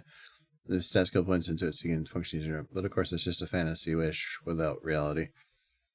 Yeah, I mean, the funny thing is like, as much as I would love to play a game that felt more, I won't say realistic, but maybe something that fits more into like what you consider like an isekai or, you know, like a Dungeons and Dragons style world. I feel like that most players, I don't want to say that they're not interested in that, but I feel like a lot of them like the idea of it more than the reality of it. So like, here, I'll let this play. So like, you know, I personally look at an MMO from the perspective of like, you know, like, I guess using a more modern example, like isekai, you know, like you've kind of been isekai'd into a place, right? And, like here, the Final Fantasy world that this is, right? Like, you know, the idea being like, you know, it's a whole new place that, it's like Earth, but like, you know, it's this universe instead. You know, so like to me, the fantasy of an MMO is to just create a virtual world, like Sword Art Online. You know, it's funny how like it feels like, because people always shit on isekais, and like for good reason. A lot of them are just garbage, guilty pleasure garbage, but a lot of them are just garbage. They're just power fantasy stuff. But a lot of them have really cool ideas, and like especially the ones that do have some like MMO like influence in them, like Sword Art Online is a really good example, or Log Horizon. You know, but a lot of isekai do have like I was playing an MMO and then I died at the desk and now I'm reincarnated into that MMO type of story. But all of them have the same general idea, which is like, what if the MMO is actually a real place, right? And so like to me, like that's kind of what I would like to see with MMOs, is like that push towards, you know, like I don't want to say realism, because like that's not the right way of putting it. But I mean, kind of, you know, a world that's very fleshed out, NPCs that feel alive, and, you know, like, I don't know, like if somebody was like, hey man, you know, would you like to full dive into a VR MMO like Sword Art Online? I'd be like, fuck yeah. Why wouldn't I? Like, if you had the opportunity, like, let's be honest, if you had the opportunity to be isekai'd, you know, like, I mean, you'd have, like, I would personally give it some serious thought, you know, like, I mean, obviously, you know, because, like, if you ever notice, for a lot of isekai stories, the person is alone and then dies or something to that effect. And then there's not a lot of isekai where they have to worry about their friends and family that they're still at home. You know, for good reason, because, like, why would you want to go back to your normal world when you have all of this cool shit here? You know, that type of thing. You know, the author clearly does not want to broach that topic a lot of times. Some do, but it's rare. But yeah, I mean, like, yeah, wouldn't you? I mean, like, if somebody was like, here's a dot hack or a, you know, Sword Art Online or a Log Horizon type, like, VR MMO dive type thing. Yeah, I mean, like, I have my VR headset. I need to get it set up so I can stream, but I would love to do, like, VR chat and just, like, if there's any kind of, like, VR MMO type stuff, I would love to check it out. But obviously, I know how limited VR development is. You know, but, like, yeah, you know, just to me, it's a cool thing. You know, like, the real world is kind of shitty. Won't lie. You know, and you know, if you can build these kind of worlds, you know, to me, that's what an MMORPG is this type of thing where, you know, you're building that, like, a world. But, like, a lot of I mean, basically what the genre has just become is just it's just gameplay systems. It's all it is. It's, you know, there's no sense of, like, play sim anymore. You log in, you got your daily rewards, you got your cosmetic stuff that you're farming, you know, you got your chores of the day to do. You know, they don't really feel like worlds. They just feel like you know, another thing you have to do every day. I don't know how to explain it, but I'm trying. Failing miserably. But yeah, like, for some people that's fine. Like, to them it's just a time killer, you know. But for me, like, that kind of level of immersion has always been kind of a dream.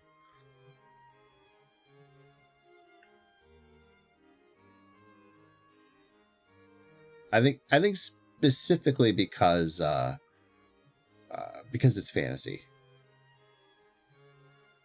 Obviously, you know, living in an actual world like that would suck. No plumbing, you know? And typing English with this Japanese keyboard is weird. Doing a pretty good job.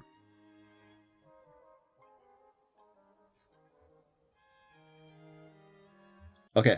This video was uploaded 12 years ago, and this person said, feels like being back in the 90s in the schoolyard. I feel like I'm crumbling into dust right now reading that.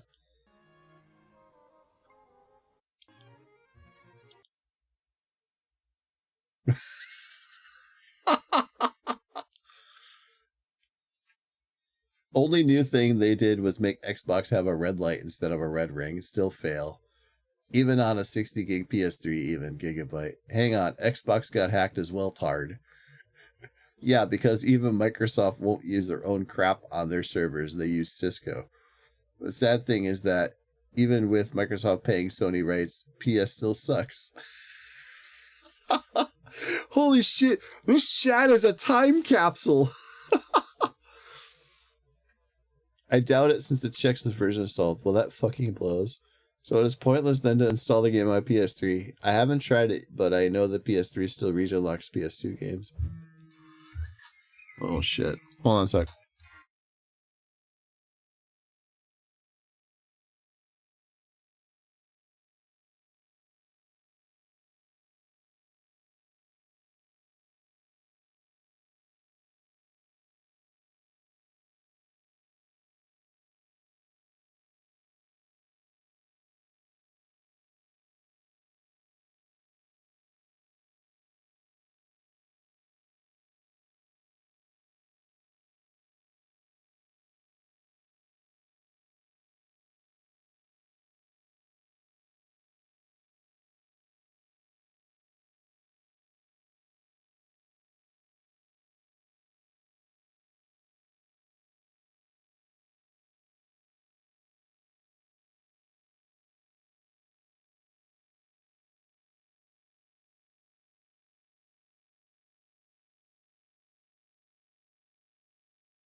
All right, sorry about that.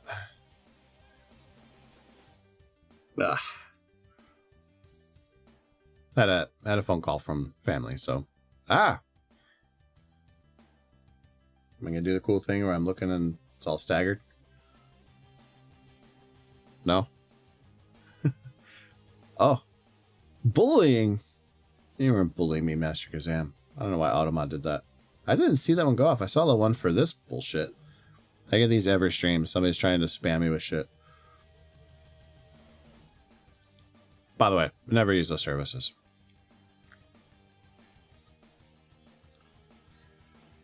But I suppose it probably is a good time to call it. It is like 6 in the morning. And I do have to work today. So I think that's what I'm going to do. Let's kind of wrap things up, I think. So I had a lot of fun. I'm glad we had some good conversations today. Let's see here. Yay! There we go. Okay. So yeah, we've been streaming about 4 hours. I had a lot of fun. We got a lot of talking about MMOs out. Thanks for the good conversations, Master Kazam. I really do appreciate it. Let's see. Let's read off some of your last comments because I did miss those. I'm sorry. I think part of it is also the difference of how we are connected and embedded with tech in our lives. Back then, playing a game was more like you went to your PC console and locked in with a game, compared to now where you can do that, but everything's at our fingertips. Connection is constant. Load times are quick. You don't dive into a game. It's just part of life more than escape from life. You're not wrong. Like, one of the things you'll hear a lot about Twitch streamers is that a lot of times people will have them on in the background and they don't really actually watch the channel. It's just noise to them while they're doing something else.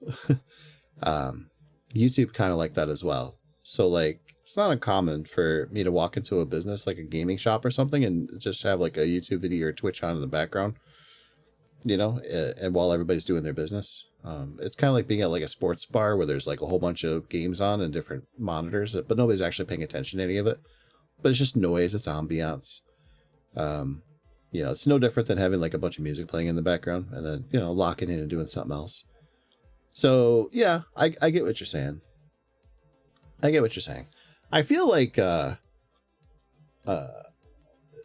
feel like a big issue though is that like when we build games now, I feel like there's less ambition to build a world, as opposed to building out a gameplay system that lets monetization happen. Like I feel passion projects are kind of ending. So like as an example, Final Fantasy 7 Remake and Rebirth, I feel like those games aren't really doing the best for some reasons, like marketing and all that, but like I feel like they're like the last of a dying breed of games where you can tell that there's just a lot of passion that is that like they're throwing money at this game that they're never really going to make back, or at least not as much as like they would hope for. but they're plowing through with this project because they're really committed to making it work. And so like they know that like, you know, Rebirth probably didn't like blow the doors off like Remake had a lot of hype to it, but I don't think Rebirth did as well. Which is why I think they were like changing their strategy about multi-platform and all that. And obviously whatever the next game ends up being, you know, that'll complete their trilogy of Final Fantasy VII. But like, you know, it's clear that like we're past that point of like Advent Children and, you know, Squaresoft just kind of like throwing money at a project for the sake of it, just to like, you know, the creative impulse is getting pleased. The Squaresoft that everybody remembers from like the late 90s with all of those really weird projects like Einhander and Tobal #1 and, you know, just all of the weird like RPGs they were putting on and everything, they're all really cool, but like they had a lot of strange stuff. Like that was just them experimenting and spitballing and seeing what would work, and a lot of it just kind of worked out pretty good. And I feel like that Square is just it doesn't exist anymore. And I think a lot of companies are that same way. Even companies that would have been really fucking weird in the past are just less weird now and much more conservative about what they do. Sega's a good example of that. Nintendo for sure. Sony, you know, like people were really critical of Astrobot when it came out last year because it really did kind of feel like a graveyard of Sony IPs that just don't get used anymore. And some of it's for good reason. You know, the developer maybe just doesn't want to make any more games based on that IP anymore. Others are because maybe it just doesn't fit with the PlayStation vibe anymore. But like, truly, there are so many games that came out on the PlayStation 1, 2, even 3 that just don't exist anymore in any real sense. And not for lack of trying. I mean, it's just it's like Ape Escape is a really good example. Like, is there really no space in the Sony PlayStation ecosystem for an Ape Escape game anymore? Or even anything like it? Jumping Flash, or just it's just strange to go back and look at like the libraries of like the PS1 or the PS2 and see all of these like strange, quirky, interesting ideas that, like, honestly, they're basically just commercial failures, but collectively they really do help kind of create an image of the hardware and the ecosystem of it, and like, you know, what you remember the most, you know. But I don't know. And indie games are popular because they're made with passion instead of most AAA, which is usually just milking an IP or a genre. Yeah, you're not wrong. You're not wrong. And even when they do like feel like they're passion projects, they still can feel very like money grabbing sometimes. But like, I feel like sometimes that's the accounting department going, hey guys, you know, we let you have this money for this passion project. Now you got to scratch our back and put a bunch of shit in there you don't like. You know, which I think is probably what happened to a lot of Blizzard games. You know, but like an example of a game that really felt like a passion project, you know, and also could have really gotten scummy with its monetization but didn't, was Space Marine 2. When I beat that earlier this year, like the game really felt like a love letter to Warhammer. But like all the online stuff, I mean, they don't charge you for any of it. You can buy some of the costume packs, but like you don't have to. All of the online multiplayer is free, and it's good. The missions are fun. You know, but yeah, like they easily could have been scummy about it, and they chose not to be. Like the game absolutely deserves full price. I mean, it's cheaper now, but yeah, I mean, it was a great experience. So I'm looking forward to Space Marine 3. But yeah, I mean, you know, and that's all developers have to do. Space Marine 2 sold really well. I mean, obviously Warhammer is pretty popular now, but like even if it didn't have the Warhammer name attached to it, it's an excellent game. You know, and the developers, you know, like they didn't go crazy on the budget. It looks really good, but a lot of the, sorry, my throat's getting a little raspy, but a lot of the tech behind the game is just the swarm system, making it look really pretty. The rest of the game is actually more AA than you would think.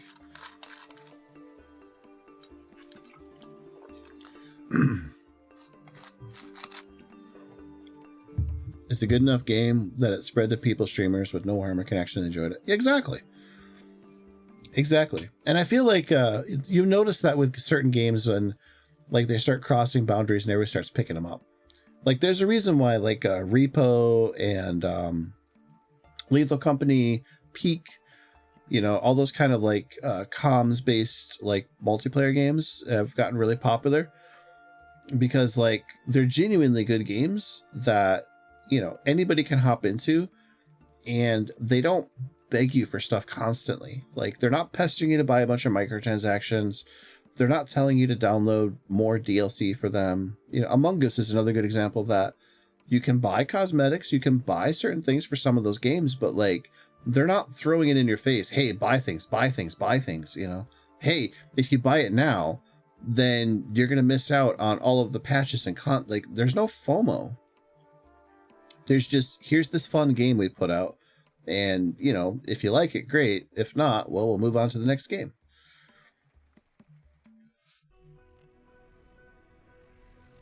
DRG is my main indie example that took off.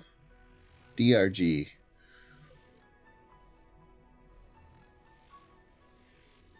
Which one is DRG? Oh, Deep Rock Galactic. Absolutely. Although their roguelite thing didn't really take off too well. Danger, darkness, dwarves. For rock and stone. But that's a case of like the developer, identifying a niche, going for it, and then not trying to screw over the player base that got enthusiastic about the game. So, like, that's really all it is. Like, when I look at like a Blizzard game, my biggest issue has ultimately just been that, like, they do something that builds goodwill with the community, and then they frequently just turn around and just torch the bridge. So it's like, hey, we just did this really cool thing you guys have been begging for years, and then we're gonna add a whole bunch of crap you don't want to it, that kind of vibe. So, it's like that gets really frustrating when it feels like the player base isn't part of the community, but more just like, it feels like the only reason you have me invested in your stuff is so that you can make more money from me. And it's hard to call yourself a fan of that anymore. Like, I used to consider myself a Nintendo fan, or like a Nintendo enthusiast, I guess you'd say, because I grew up with Nintendo. So for me, it was like the NES, the Game Boy, Super Nintendo, N64, like, hell yeah, right? I wasn't a Sega fanboy. That was my friends. I was the Nintendo fanboy. But like, over the years, it became pretty obvious that like Nintendo, just like a company like Apple, they like to charge that nice little extra premium, and for a long time you can kind of justify it. Sure. What's an extra $10 for a Nintendo game? Because like, hey, Nintendo means quality, right? And then the problem is like, after a while, it's like, it's not just this $10. Now it's an extra $10 here and a $10 here, and then there's all these excuses about why they're not like they said that combining the handheld and the console development studios under one umbrella would mean that they could focus their efforts better on getting more games out. And the opposite of that has happened. Nintendo publishes a lot of games every year, but like, they're buying other studios and stuff because like the scale of their games is going up, the development costs are going up, and they're just kind of constantly tapping the reservoir of like the same old games, the same old franchises. Whereas like, just like Sega, they're sitting on like this whole armada of stuff that they could pull out, and they don't. Like, I'm really disappointed. Like, I'm excited to play Metroid Prime 4, but I'm really disappointed in the marketing for the game, because it really feels like Nintendo has no confidence that this game is going to do well. Like, they genuinely don't feel like they want Metroid to have its Breath of the Wild moment, like type of thing, or Mario moment. They just, like, if it's something like Mario or Pokemon, or to an extent now Zelda, because Zelda actually sold well with Breath of the Wild, Nintendo's all about doing that. But when it comes to like any of their other franchises, they're like, people have been wanting a new F-Zero, we'll give them that F-Zero 99. And it's like, it's cool, I love it, but if I'm a fan of GX, I'm feeling a little ripped off, man. It's that type of thing. So Nintendo just doesn't feel as willing to take the risks like it used to. Almost nothing is solvable. I think the only thing in Deep Rock Galactica says is truly limited is their birthday hats. You need to play and earn it during the birthday event. Every other limited thing, like Halloween hats or whatever, they have a mission to earn the new one, and a mission learn all the previous years, and they have that for all season companies. That's a really good balance, though. Like, yeah, there's FOMO for like one or two particular things for like the people who are dedicated enough to be there all the time, but not enough FOMO that you feel like you're never getting anything ever. Like, Blizzard holiday events in WoW are really annoying, because you only get a few chances realistically, unless you have an army of alts that you're going to go through all of the dungeons with. Like, I farmed the shit out of the Headless Horseman's mount for years, and I just gave up, because it never dropped for me. And I really wanted it. At the time, it was the only horse that could fly. I thought it was so cool. But yeah, you only have like 2 weeks of the event to actually do it, and you can only run the instance once. So I would have to basically every day log on and have an army of alts ready to go to queue up for the dungeon over and over again, and hope that one of them would get the mount to drop. It's like, that's a chore at that point. It's not fun. And I don't want to do chores when I'm playing games.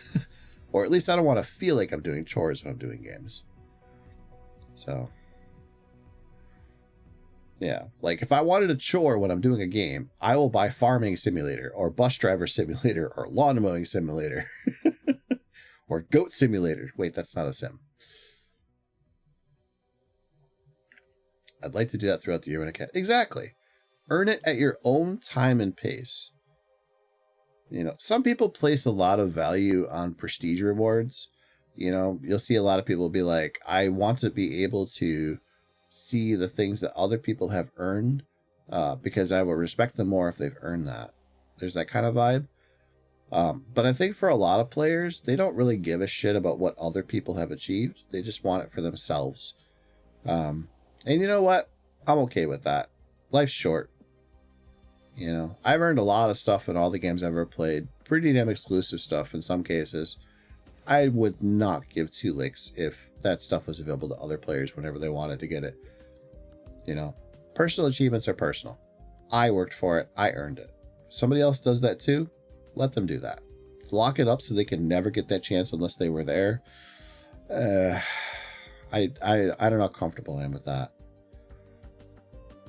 Because I always think to myself, like, well, what if it was me? What if I wanted to have that thing and I couldn't do it? You know, I mean, life happens. You can't always be online to do stuff. You know, if you get into a car accident, you know, or whatever, you know, it's like, and then you're in the hospital for, let's say, a month, you know, and a big event happens in the game where these exclusive items that look super cool, but you have to actually be online to play them. And oh darn, look at that, you can't because you're in the hospital. That sucks. You shouldn't be punished for that. But you know, what do I know? All right, it's 6 a.m. I gotta wrap this up. I'm very sorry to cut this short, but I've had some really good conversations with you today, Master Kazam.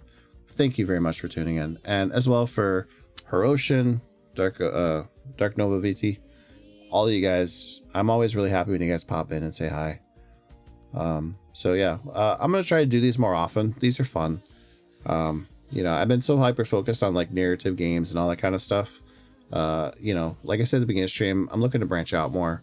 Just try and, you know, mix things up, play more fun stuff, retro games, just generally just have a stream where I'm just vibing and having a good time with people. So look forward to more of this kind of content, and we'll just kind of build from there. So, all right. Thank you. And you have a good rest, Master Kazam, and I will see all of you on the next one. Take care. Bye-bye.